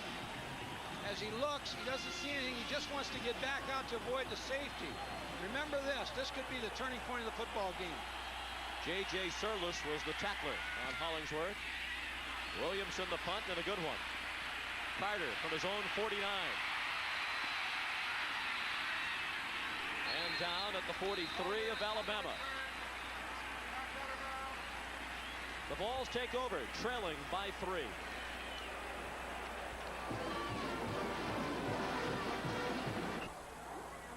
During the break for the commercial, Gene Stallings was really hot, hollering out at the officials about, we would assume, this call. When it clearly appeared that Hardy goes into the end zone with the ball. Never did down it at the 1 or inside the 1. The official started to signal touchback, then changed his mind. And that could be a turning point in this football game, although Tennessee does not take advantage of its excellent field position on first down. Thompson stopped for a loss, and a flag flies away from the tackle along the near sideline after the play.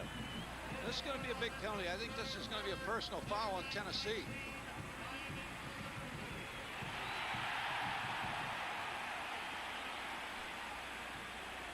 Well, that might improve Gene Stallings' mood. I don't think so. Once you get on official, you're going to stay on him because you want the next call. Well, Gene just got it. No, he wants the next one, too. All that hollering during the commercial might have paid off on the very first play of Johnny Major's drive.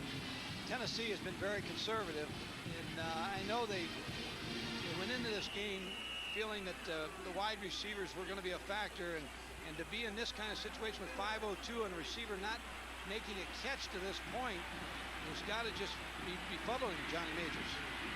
Alabama leads 6-3 with less than 5 minutes to play in the third quarter. The screen for Amsler. He's to the 48 of Alabama.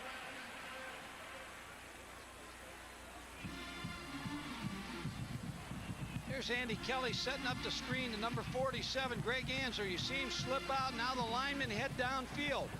After Ansler gets the ball, he'll yell go, and the linemen take off downfield, and he follows the blocks, and he's eventually tackled by Steve Webb, an outside backer. Third down, 15 yards to go for Tennessee first down. Kelly lobbing it deep down the middle and intercepted.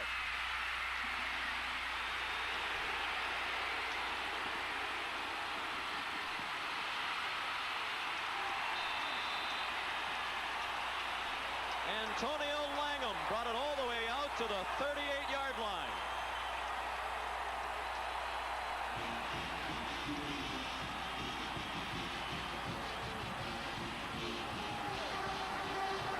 Craig Faulkner was the intended receiver, but it wasn't even close. There was a little bit of bumping as he went downfield. Well, people were complaining about that, but I don't think that's a factor in this. Andy Kelly just overthrew the pass. And a good interception, but the most important thing on this interception is not the fact he got it on the 3-yard line, but he was able to bring the ball back and put them in good field position now so that last call did not hurt them. Ball's on about the 37-yard line. First interception for Langham.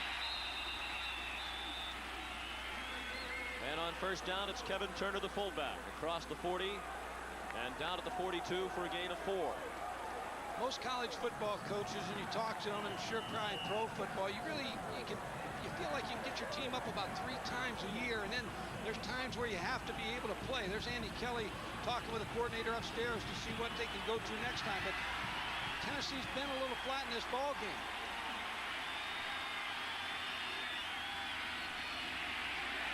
Anderson dropped for a loss back at the 39. Sean Walker made the tackle. Here is Tim Brando. Sean McDonough, very similar to what Mike Gottfried was talking about for Michigan State to stay up for Illinois, but Illinois lets Dan Ennis get by on a bootleg. Michigan State had been stopped before on 4 downs and out. The Spartans lead it by 1, and Illinois is looking ahead to that matchup against Iowa. Back to Sean and Mike and Neil. What a muddled picture in the Big Ten, dominated by Iowa's win today. Some great games on Saturday, I'll tell you. On third down and nearly 10, it is nearly intercepted. Through the hands of Jeremy Lincoln, Lorenzo Cole was the intended receiver, but he turned the wrong way. And that's another example of the lack of cohesiveness between Hollingsworth and some of these inexperienced receivers.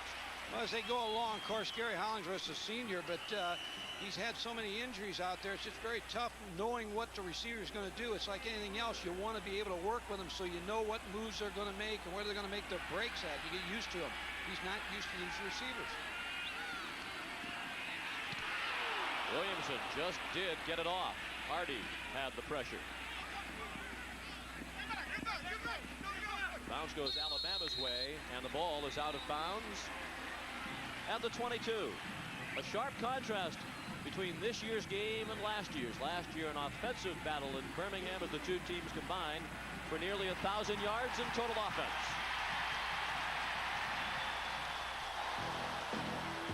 1989, Tennessee versus Alabama. Saran Stacy had a big day with 125 yards rushing and 3 touchdowns, including this 75-yard scamper, as Alabama beat Tennessee for the 4th straight year, 47-30. That was the game in which Andy Kelly established himself as the #1 quarterback of Tennessee. He's been replaced by Sterling Henton, who completes his first pass to Mark Adams. Henton in relief of Kelly. Sterling's a senior from Passaic, New Jersey. Mark Adams made a 9-yard catch there and traded it for a headache because George Teague just really leveled him. Again, Johnny Majors is trying to get something started. He's making a quarterback change here right now, just trying to get something going offensively. Majors offensive coordinator Phil Fulmer says that Henton has given Tennessee a spark off the bench in the past. This time it's Poles for the first down. And again, players tangle as the play ends. Well, the clock's ticking down to that famous 4th quarter here before long. And Alabama has played very inspired football. Been very impressed with the way they played on defense today. Offensively, Mal Moore mixing up the plays. Gary Hollingsworth playing well. And again, now they're about 1:44 left to go in this quarter. To just hold on and play good, solid football. Thompson knocked back by Thornton, but not after a significant gain on first down. Thompson spotted down at the 42. He picked up about 6. The I formation of fullbacks very important here. You see Roland Poles make the block there, and Tony Thompson follow the block and eventually tackled by Ephraim Thomas. Fullback in the I formation has to be able to block, carry the football, catch it out of the backfield. He has to be able to do everything.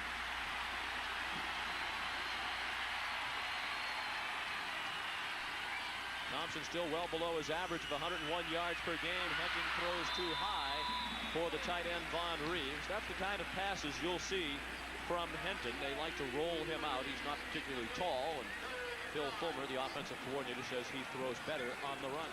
He's more of a dangerous quarterback when he's outside, and he's also dangerous to run the football. Here you see him coming to his left side. He just didn't get squared up enough and threw the ball high. Again, that crown is so high in the middle. When you throw off to the side, sometimes you're going to be a little high on throwing the football. 1:01 left in the 3rd quarter. Alabama leads 6-3. It's been a field goal battle to this point. Movement along the right side of the Tennessee offensive line. Well, back the ball's up 5 yards. One thing about when you're playing for a conference championship, you can't afford a loss, and the pressure mounts. And as this game goes on, the pressure really, I think, mounts on Tennessee. But Alabama, with their problems in the 4th quarter, that pressure will start to become more and more apparent to them also. But again, Alabama's played well. Florida State and Auburn coming up following this football game. The loser of that one is likely out of the national championship picture. Tennessee trying to stay in that picture perhaps. Henton threw it into the ground. He was pressured. George Thornton knocked him down after he threw it away. And the Tide defense holds again, and Tennessee will be forced to punt.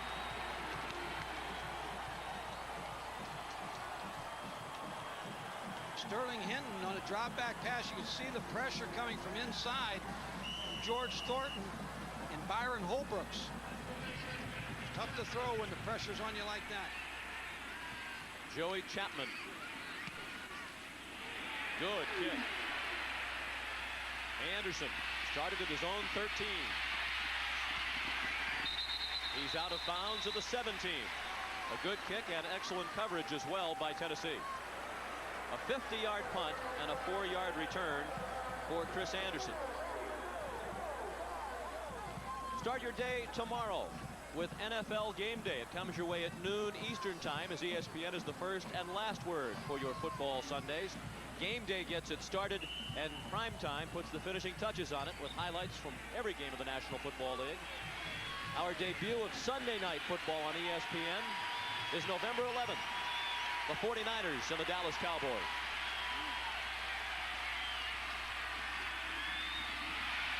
A reverse. Look for a pass here.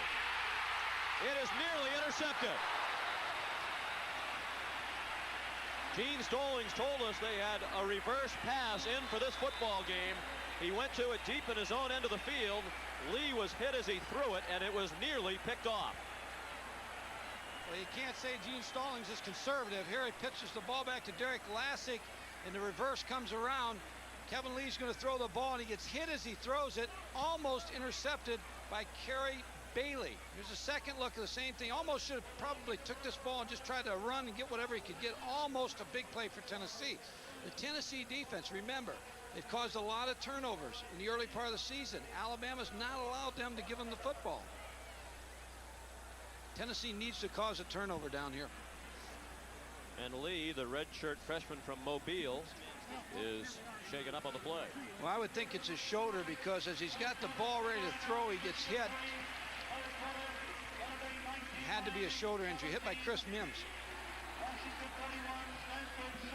It's been an active week for Chris Mims as Lee has helped off the field. He was accused of breaking another student's jaw in a fight last month, but earlier this week, Mims was exonerated by a 6-person student jury. There is still the case of 3 players who've been accused of sexual assault pending. Tennessee football program has had some problems off the field. Johnny Majors is a little bit sensitive to criticism that he is not doing enough to discipline his players. He says this university is indeed doing that. Johnny Majors is a disciplinarian, and there are some problems, but there's problems all over here. He gave a statistic of somewhere he read where 100% of the crimes are caused by 2% of the people, and same thing with your football team. Sometimes they make mistakes, but you as a coach, you're the father figure on the college campus. You recruited him here, but the point he made was he was concerned about the media trying to be the judge, the juror, and the executioner before you find whether somebody really is guilty. Johnny Majors, as I said before, I've known him for a long time. He's a good football coach. He's a good disciplinarian. He takes a lot of action sometimes that nobody knows about in disciplining players. So, again, he's the kind of coach, and Gene Stallings is the kind of coach you'd like to have your son play for. And the case of the 3 charged with, accused of an alleged sexual assault is still pending, but word over the last 2 days was that the young lady involved in the incident does not plan to file charges, and it is possible that the matter will be a thing of the past and the players will return. As a coach, you have to wait, and you have to take all the information, and that's what he's doing. This is a key 3rd down situation for the Tennessee defense right now. And it will be the first play of the 4th quarter as time has run out in quarter number 3. Just a field goal for Philip Doyle of Alabama in the 3rd quarter, and after 3, it's the Crimson Tide 6 and the Volunteers 3. Alabama 6 and Tennessee 3. The score as we begin the 4th quarter. Alabama has the football, looking at 3rd and 9 from its own 18. Some type of draw here, maybe a shovel draw. Hollingsworth under pressure and thrown down back of the 13-yard line. Kerry Bailey made the hit.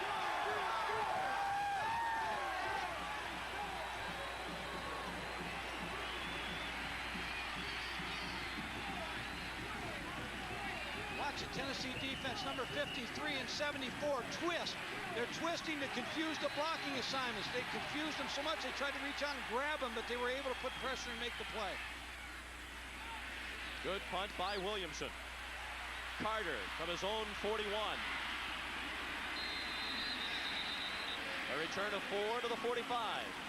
Tennessee goes back on the attack, trailing by 3. What a beautiful day here in Knoxville, Tennessee. Neyland Stadium along the banks of the Tennessee River. And the homestanding Volunteers riding the nation's longest unbeaten streak. 12 games in trouble in the 4th quarter. Henton throws too high. Tried to dump it off for Vince Moore, and it sailed over his head. Well, they're going to try to get him outside. Andy Kelly, I don't know if he was hurt or they just pulled him. I think they just pulled him because they wanted a spark from Sterling Hinton. The storyline of this football game. Alabama came in nearly a 2-touchdown underdog, and they're leading the battle of field goals. Doyle's 2 for 3. Burke has converted his only chance for Tennessee. Tennessee leading the nation in turnover ratio, but they've handed it over 3 times. Alabama has controlled the time of possession. Hinton just 1 for 4 passing. Now 2 of 5. The ball dropped by Reeves, but they'll say he was down at the 50, short of a first down by 5 yards.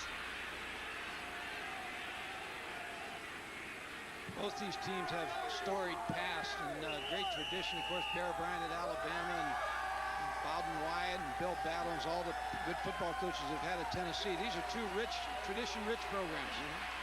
We mentioned Tennessee's 12-game unbeaten streak. The last team to beat them, Alabama, last year at Alabama.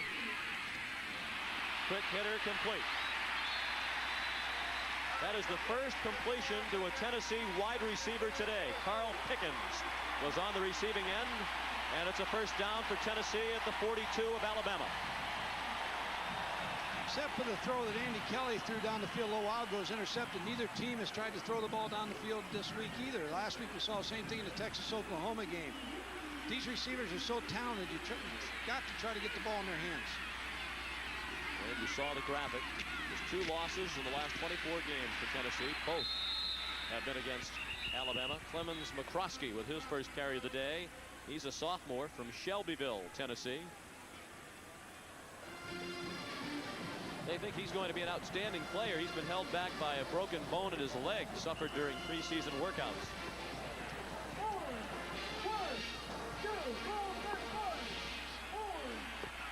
Tennessee 3rd in the nation in scoring offense. Less than 150 yards in total offense today. Hinton going for Pickens in the end zone. Incomplete. It was slightly overthrown. Ephraim Thomas had the coverage. Here's Tim Brando. The Southwest Conference situation is more clouded than ever. Baylor 20-20 against Texas A&M, so Baylor is now 2-1-1 in the Southwest Conference. A&M is 1-1-1, and Texas Tech and Rice played today, with Rice getting the victory 42-21. Rice beats Texas Tech. Jim Wacker sits in the catbird seat in the Southwest Conference, and he will be joining us at halftime to talk about the SWC and the Cotton Bowl hopes that his Horned Frogs have at halftime of our primetime game tonight. Let's get back to Knoxville. Thank you, Tim. Just got to have Jim Brock a little worried down there in the bowl game situation for the Cotton Bowl. Hinton dumps it off for Moore. Flag down on the far side of the field. If the play stands, it's a first down for Tennessee at the 25. Vince Moore, senior from Memphis, with the reception. The important words will come out of the mouth of Jimmy Harper.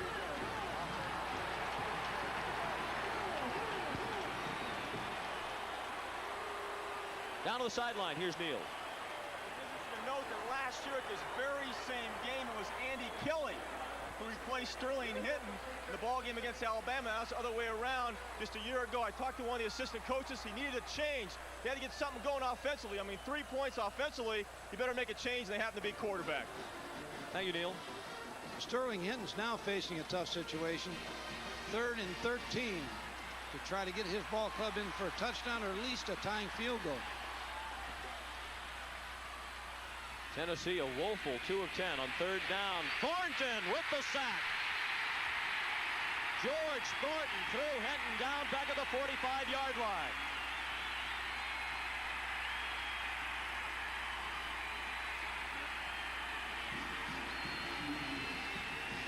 George Thornton charges in, watch him beat the block of the offensive tackle, and then just bring Sterling Hinton down from behind. Remember the thing about Alabama, they could very easily, 8 points separates them from being undefeated right now. They played good football. They've just had some lapses, and it cost them some ball games.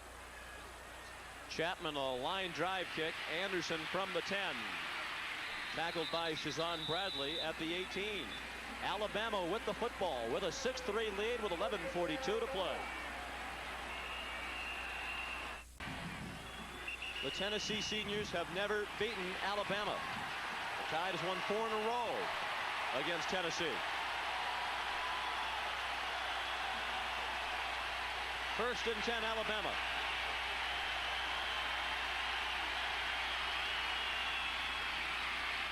Jones bounces off a tackle and picked up nearly 6 yards on first down. He's across the 23.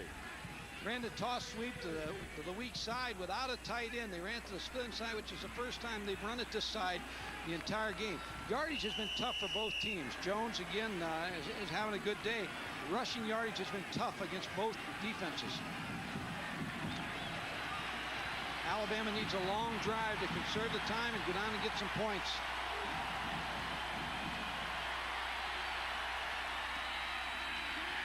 Play action screen. Jones has the first down, lost the football. Recovered by Tennessee at the 33-yard line.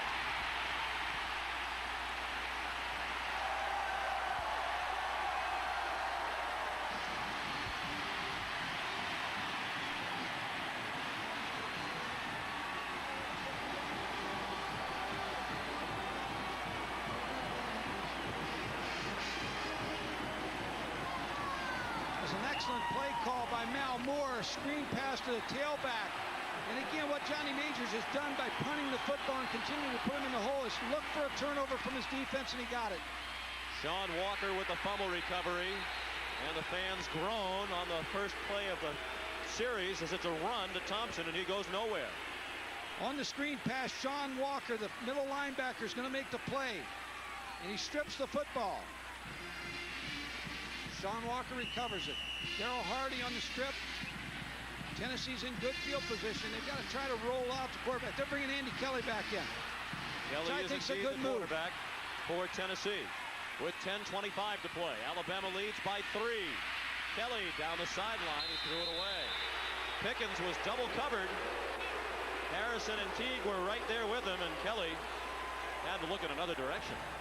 Now they're booing Andy Kelly. He's a guy that's got you undefeated to this point. They don't give up yet. I think Andy Kelly's a good quarterback. I think he's having a rough day. I think Alabama's had a lot to do with that. They've disguised coverages. They put a good rush on him. That's a third down situation. I believe he's the quarterback to get him in the end zone. It has to be Andy Kelly. I think it's a good move putting him back in. No back set. Kelly, man open, incomplete. The ball was a bit behind Carl Pickens, and the sophomore couldn't come up with it.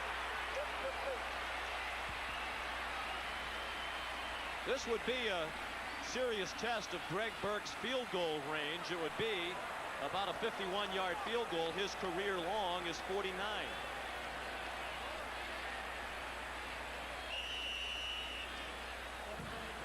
Andy Kelly sets up, moves up because the pocket collapses, throws the ball, should have been caught. A little bit behind Carl Pickens, but still should have been caught. They're going to try to tie it with a long field goal here. A 51-yarder. Burke has had a disappointing year. This could turn it around for him in a hurry. It's good!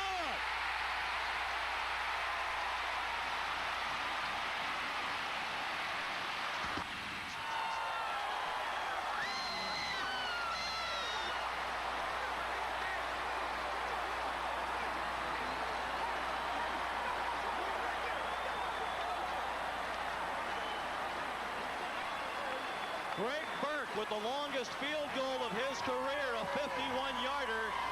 And with 10:05 to play, the game is tied at 6. It's an excellent kick on the field goal, and you saw both coaches. For Johnny Majors, it turns out to be a good decision to kick the field goal rather than to punt the football or go for the first down. On the other side, you saw Gene Stallings. Who knows now it's a tied-up ball game. What a relief for Burke. He had a chance to win the Auburn game with a last-second field goal, but missed. He's missed 6 field goals coming into today, but he's 2 for 2 this afternoon, and that one ties it up. The one thing Johnny Majors said yesterday when we talked to him, you asked him a question, would he go for a tie in a conference game? I got the feeling, even though he didn't answer it, he did not want a tie, and he would go for a win in this particular football game. Still time for either side to grab a win. Lorenzo Cole. Big hole up the middle. And it closes up at the 25-yard line. Tennessee went in reverse. but they did not take themselves out of field goal range following the fumble recovery by Walker. Burke, the 51-yarder, and it's a new game. Well, the key in the last series was Tennessee caused the turnover. Alabama fumbled the football. They know they've had their problems in this quarter. Now they have to take the football, put a long drive together here, and get some points. And it's up to Gary Hollingsworth. He's a senior. He's a leader. Even though he has a patchwork offensive team around him, he's got to make it happen. Hollingsworth, incomplete. Thrown in the direction of two receivers. The short man was the tight end Buskey, and a bit further downfield was Donnie Finkler. Just overthrew it again. I'm not sure when you're a visiting quarterback sometimes. Both quarterbacks have had their trouble today, but Gary Hollingsworth is one out of his last 5, throwing from the middle of the football field to that crown, the lower right side over here. I look for him to try to get the ball to Lamont Russell. It's his best receiver.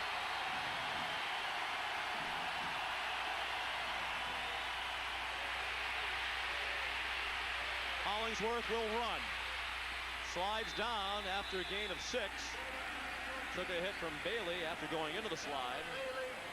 3rd and 4. Upcoming for Gene Stallings in Alabama. Gary Hollingsworth's done a good job. He's not a running quarterback, but he knows how to step up in the pocket, and he knows when to take off with it. He knows when to get down, not to take the hit.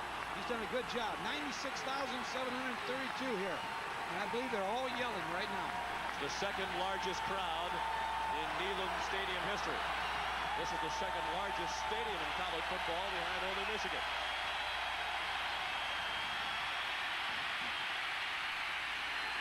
Hollingsworth had to throw it away.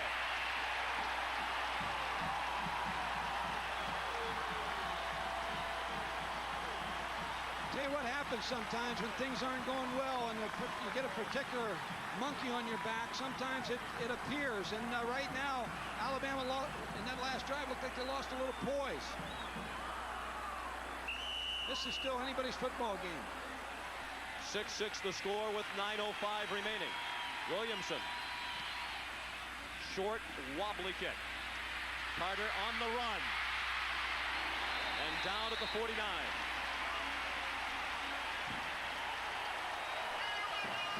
Coming up Sunday, October 21st at 8:30 a.m. Eastern Time from Suzuka, Japan. It's the Grand Prix of Japan. 2 races remain along the Grand Prix circuit. Ayrton Senna can clinch the championship with 1 victory. And Alain Prost can keep his title with 2 victories. Anything can happen. So watch the Grand Prix of Japan Sunday morning at 8:30 Eastern. Kelly complete to Von Reeves, close to a first down in Alabama territory at the 43. A gain of 8. Tennessee's opening it up a little bit more with Andy Kelly. As I said earlier, I think Andy Kelly's the guy to lead him in this particular situation. Little 5-step drop. He's going to try to split the linebackers. Watch the tight end get right inside there. Von Reeves, there he is, right in between the linebackers. Catch the football, try to split him and get downfield. Alabama defensively. Mike DuBose, who's the defensive coordinator, has to feel Bill Oliver, who used to be the head coach of Chattanooga, really have done a great job with this defense today. And they have played an outstanding football game. As has the injured player, John Sullins.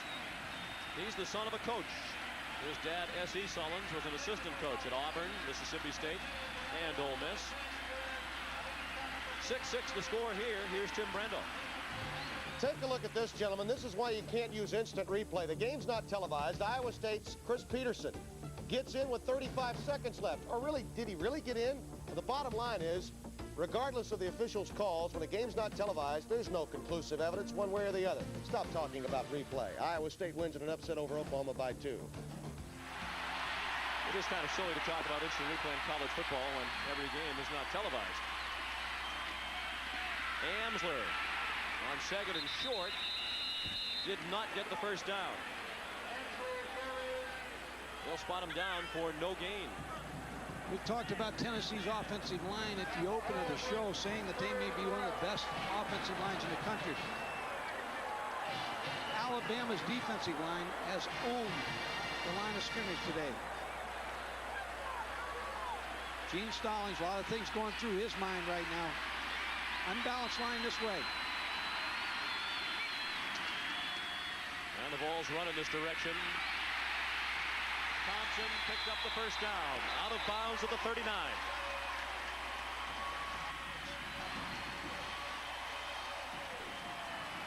What Tennessee does is bring in the second-team quarterback, Sterling Hinton, just to run the option. He came in, pitched the ball out to Tony Thompson, picked up the first down. Now they bring Andy Kelly back in. Again, I think Johnny Majors, as I look down there, has got the headsets on. I'm sure he's playing a big factor in this role in the quarterbacks right now. Now they're going to play without any backs and throw the football. Formation they ran from a lot against Florida. Haven't seen it today. Kelly throws it away. Wise choice. Sometimes when they're covered like that and you don't have a lot of time, throw it away. Get the second down. I know fans boo sometimes, but there's a time and a place to throw it away. That may be one of them. It's an important drive for Tennessee. Alabama's defense looking a little tired right now. Played well, and again, they have to hold up on this particular drive. When you've had problems regularly in the fourth quarter, as Alabama has, psychologically, does that take a toll? I don't think there's any doubt. It's got to be in the back of everybody's mind. But their problems are because of lack of depth. The numbers game, which in college football is tough to catch up. You only can give 25 scholarships. There was movement on both sides of the line. Dead ball, offensive movement, 5 yards, false start.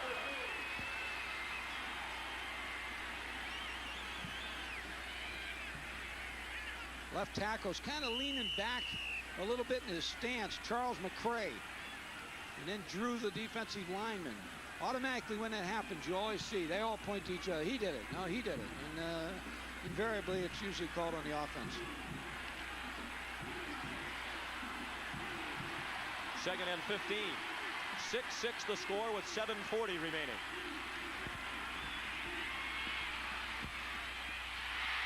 Incomplete. Anthony Morgan protests the call. He's ruled out of bounds. Or check that, Alvin Harper ruled out of bounds as he made the catch. I don't think there's any doubt he was out of bounds on this. A long throw when you throw from the right hash all the way across the field. Just got there too late to Alvin Harper. He steps out of bounds. Alvin was from Frostproof, Florida. That's where he played his ball. We recruited him when I was at Pittsburgh, and I remember watching him play basketball. He slam dunked his first 5 shots, and I knew he was going to be a great player. One of the best high jumpers in the SEC as well. Member of the Tennessee track team. 3rd and 15. Kelly with a long way to run. He won't get the first down. He is back in Greg Burke field goal range, you would think, since the 51-yarder moments ago made it with room to spare. This would be about a 52-yard field goal try. John is really trying to decide whether he wants to go for this or not. And here comes the field goal team again. This field goal kicker's pumped up now. He made that last one. He knows this may be his day. This will be a 52-yard try. The 51-yarder moments ago was a career long. This one is just short.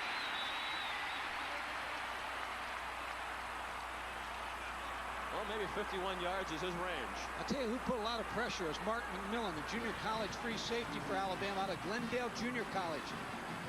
He put a lot of pressure on Greg Burke. A lot of pressure inside. Just a little bit shy. What a great shot. Our ESPN crew here in Knoxville today. Alabama in a 6-6 game. Anderson in trouble and dropped for a loss. Back to the 34. Clock now becomes a factor for both teams. For Tennessee, they don't want a tie. Alabama's played well. I'm sure they don't want one either. One of these teams want to win this football game, but the clock now becomes a factor in the SEC race. Alabama has 2 timeouts remaining. Tennessee has all 3 of its timeouts left.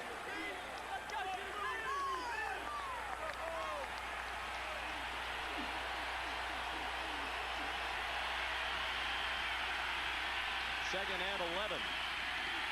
Hollingsworth. Drop. Buskey with the 3rd drop of the day for Alabama.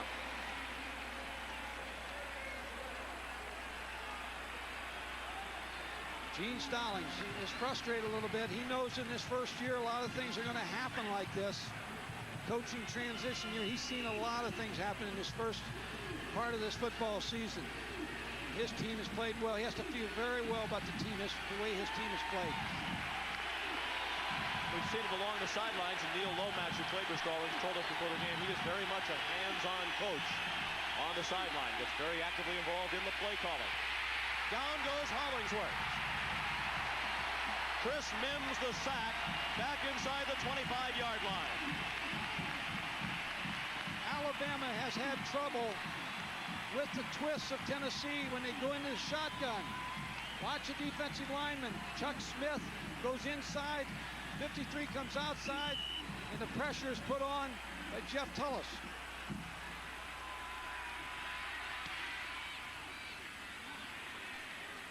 Williamson the punt, and the fair catch made by Carter at the 35. Tennessee back on offense in a 6-6 game.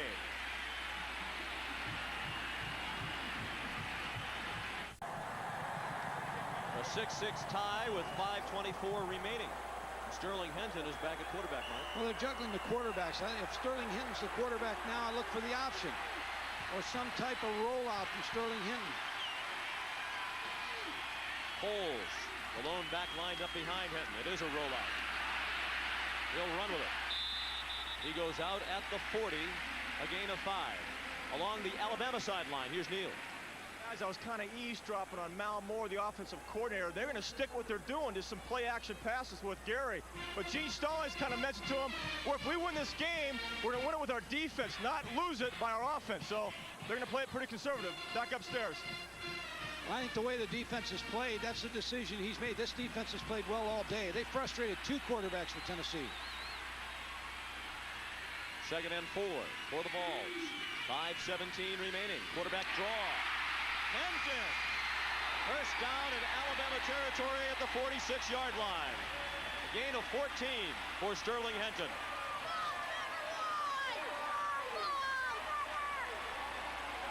Quarterback draw all the way. Watch him take a step back, and he's going. Both defensive linemen released outside, expecting the play to go outside.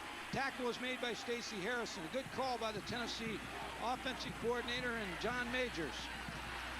They're going to turn it over to Sterling Hinton, running the football right now and trying to break contain on the outside. Hinton trying to get away from Spencer Hammond. Going deep. Jump ball and broken up. Stacey Harrison knocked it down. Alvin Harper was the Tennessee receiver. Those are the kind of plays, if you're going to win football games, you have to intercept the football.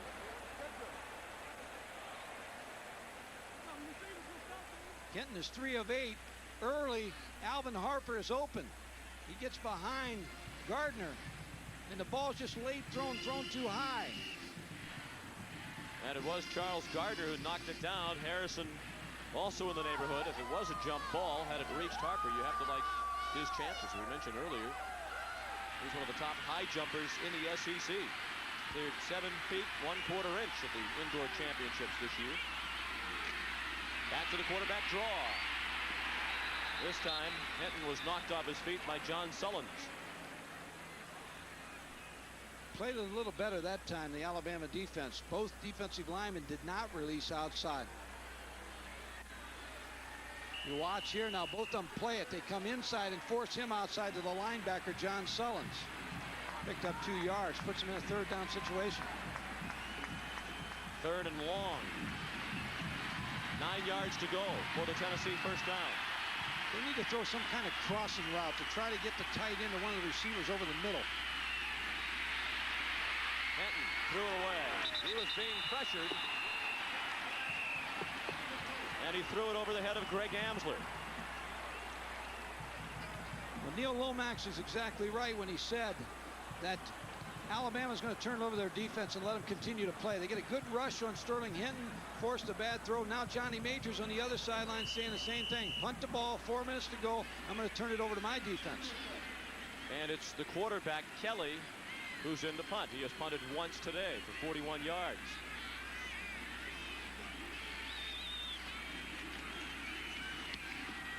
That's a shank.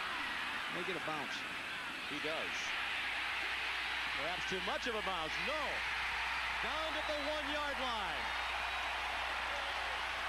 Lee Wood down the punt at the 1. That's why they put the quarterback in the punt in that situation, because usually the punter of record has such a strong leg, he'll kick it out of the end zone. A quarterback like Andy Kelly doesn't punt that often, so he's not going to get a long punt, but usually he'll get the bounce, and that's exactly what happened. Another good coaching call by Johnny Majors to let Andy Kelly kick the ball. Now he's turning over his defense, and now Neil Lomax, I'm not sure that Alabama can turn it back over their defense. They've got to turn over to Gary Hollingsworth to get him out of this hole.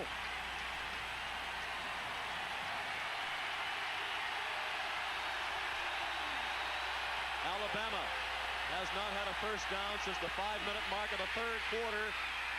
Hollingsworth threw incomplete. Pressured as he threw, and the closest man in the area was Jeremy Lincoln, the defensive back of Tennessee. Well, what happened in the first half, Alabama was able with Gary Hollingsworth to show action one way and bring him out naked and run the ball a couple times, and he threw a completion. But now the defensive ends, both Chuck Smith and that time Chris Mims, are staying at home and putting pressure and taking that play away from Alabama. 6-6 the score. 3:45 remaining in the fourth quarter. We're at sold-out Neyland Stadium in Knoxville, Tennessee. Sean McDonough with Mike Gottfried and Neil Lomax. And Alabama has decided to use a timeout. The Tide now has 1 remaining. We'll be right back. A lot of real estate between Alabama and their end zone. 99 yards to go for a winning touchdown. What do they do here? They've got to throw it out. They've got to be the aggressor on offense, because they can't afford to punt the ball and let them get a field goal in a field goal position. That's an incomplete pass. A little indecision there by the official. That's a couple of shaky passes under the shadow of their own goalpost for Alabama and Hollingsworth. He's been pressured twice, running around in his own end zone. When Alabama goes to the shotgun, Tennessee goes to line twist. And they've given Alabama some problems with their defensive front four. This is the play of the ball game. Gary Hollingsworth has to get a first down on this throw right here. Otherwise, they're faced with punting the football and Tennessee setting up for a winning field goal. They've got to throw to the sticks, a curl route where they get the curl route beyond the sticks. That's over everything. In the direction of Lorenzo Cole, but he had no chance. 3 incomplete passes and a punt upcoming for Alabama. Now you got Tennessee, who should probably try to punt return right here to get good field position and milk that clock, either get the touchdown or set the winning field goal up. Williamson. Hunter's got to be very careful he doesn't step back. Good kick. Carter at the 47. Trying to get outside. He was able to turn the corner, and he went out of bounds at the 35-yard line. What a great day of college football it has been already on ESPN. Iowa and Michigan got us started.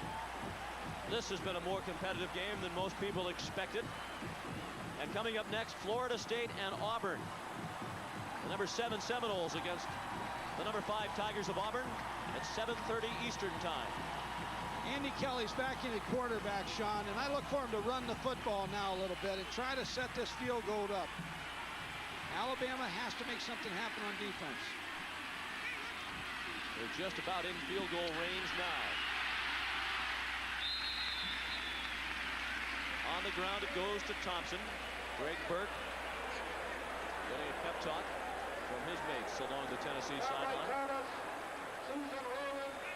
These quarterbacks have been yo-yoed all day here in the second half, but as I said, Andy Kelly in there right now. I think John Majors, with 2:56 on the clock, is thinking one thing right now: field position and set the field goal up. Let's run the football and run it right at Alabama. That's what they do.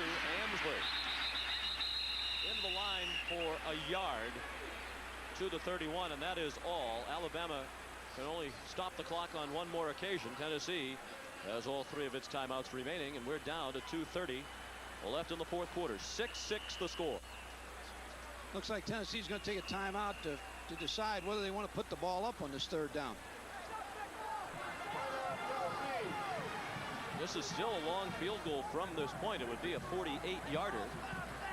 I think they've got two choices here right now. One, try to get some kind of route that's very safe. They've hit the tight end over the middle between the linebackers on key situations. That's number one.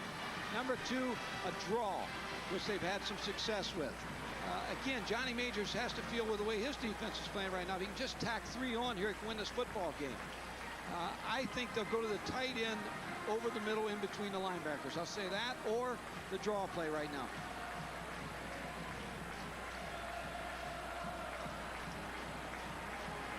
We want to watch the sidelines to make sure that the quarterback's going to be Andy Kelly. If they come in with the other quarterback, Sterling Hinton, they may be thinking option. Johnny Majors won't want any ties for Christmas. He already has 2 ties this year, and he's looking at the possibility of a third. Alabama started with the ball on their 20-yard line most of the day. The average start just half field position. Alabama on the 20, Tennessee in their own 47. Tennessee's had great field position all day, just hadn't taken advantage of it. Credit the Alabama defense.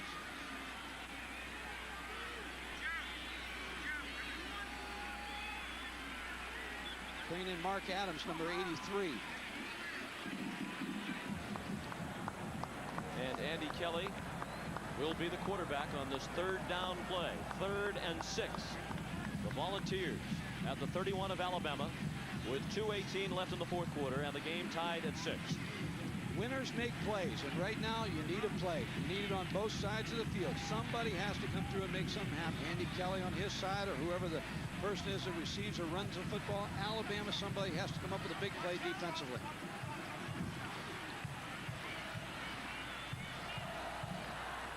Well, we've had an exciting game, Sean. This has been exciting college football.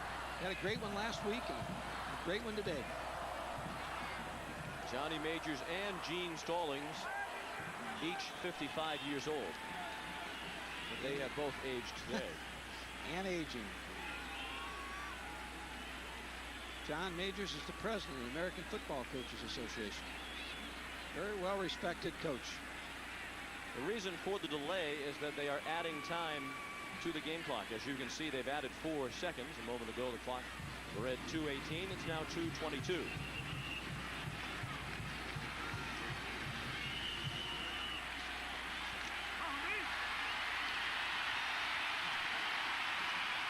No backs behind Kelly.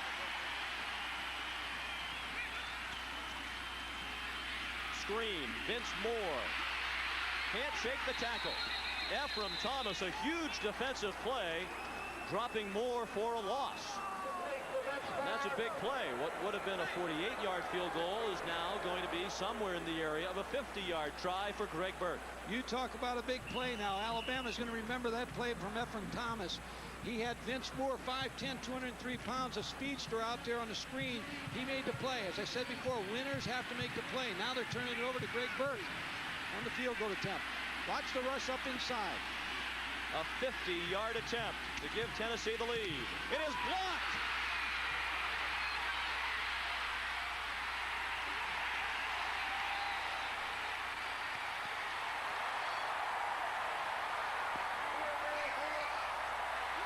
I just said the rush was going to come up inside.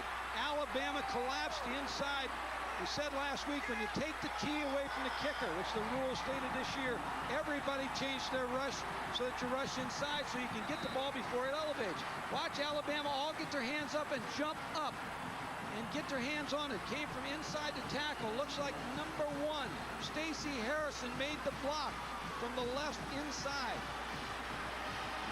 Now Alabama's got the clock on their side to set up the field goal. They are almost in field goal range for Philip Doyle. Shovel pass. And it's Lamond Russell with a good effort to get back to the line of scrimmage. Now if you're Tennessee, you got to think about using your timeouts because you want the ball back. Alabama, if I'm Alabama, I'll let the clock run. Burke has experienced several highs and lows today, but the kicker who will be in the spotlight next is Alabama's Philip Doyle. His career long field goal is 53 yards. Draw play. Turner to the 32. From this point, it would be about a 49-yard field goal try within the range of Philip Doyle. But Tennessee's going to let the clock run. I felt like maybe this is the time to call some timeouts to kind of use it. But now, you know, Gary Hollingsworth on this play is going to try to set the field goal position up. Third down, look for something to the left here to get him in the middle of the field, and then to call timeout. Alabama has just one timeout left.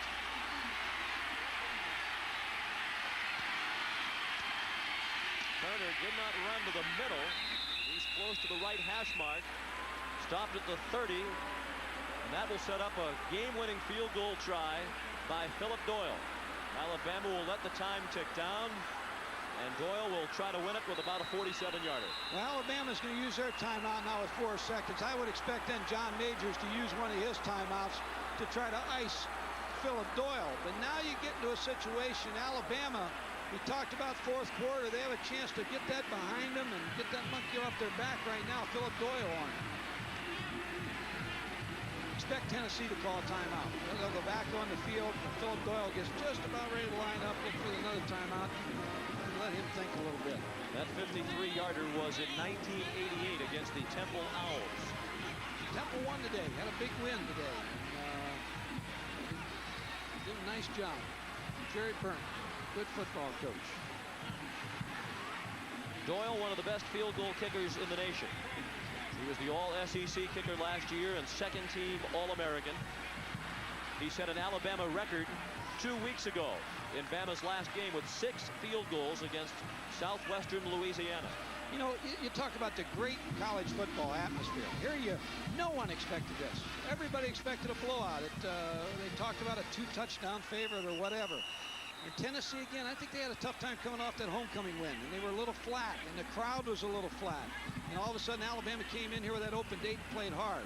Now, as I said before, I expect Tennessee to call a timeout here.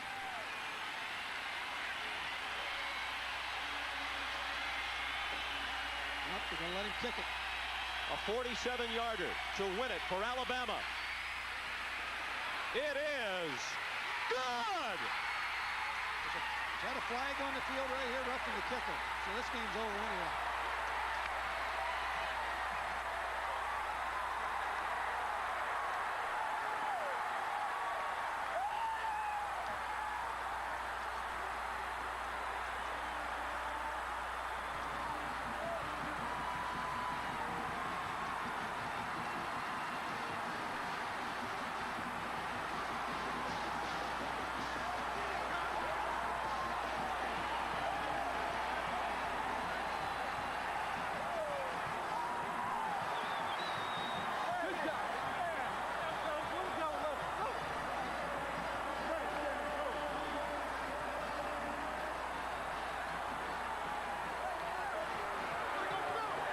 Sometimes when they have your number, they got your number. This is 5 straight years. And Gene Stallings, that makes those first 3 weeks a little bearable now. And people forget those first 3 weeks now. There are a lot more Gene Stallings supporters in the state of Alabama than there were about a minute ago. There was, as Mike pointed out, a flag on the play for roughing the kicker as Jeremy Lincoln collided with Doyle, but that didn't prevent Phillip from drilling it through with room to spare from 47 yards to give Alabama a huge upset and their 5th straight win over Tennessee.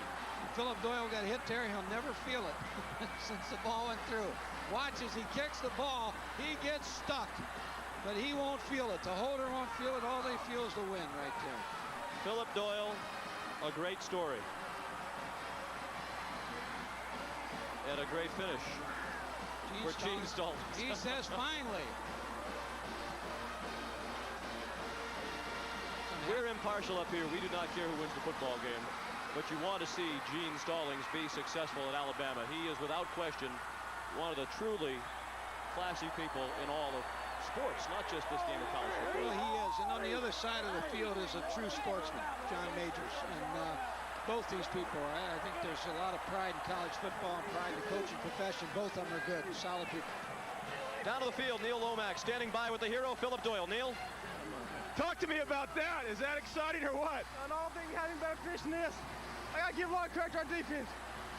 Tennessee's #1 in the conference in offense. Our defense come out today. and show what we're made about. Now, you're a field goal kicker, but you got a bloody lip. What's that all about? I don't know, and I'm so happy I don't care. He's a happy kicker. Wow. Winning field goal. I mean, this is the first time, three times in a row you guys beat Tennessee now. It's something about third Saturday in October. It's just 4 or 5 times in a row, and they're number 3 nation. We came in here and upset them, so maybe a few weeks of batting the post, we'll go out and play it hard next week. I think he's a little bit excited. Back up to you guys. And as you said, he did not feel the bloody lip. Philip Doyle, who in high school sold soft drinks at Legion Field to get into Alabama football games and cheer on the Crimson Tide. Now he's the most popular man in the state of Alabama today, and the player of the game, our Ream player of the game, Philip Doyle. He scored all of the points, 3 field goals in Alabama's 9-6 win, overshadowing Greg Burke, who had a chance to be the hero, kicked 2 field goals today, and had a possible game-winning kick for Tennessee blocked. Don't forget that huge play by Stacey Harrison.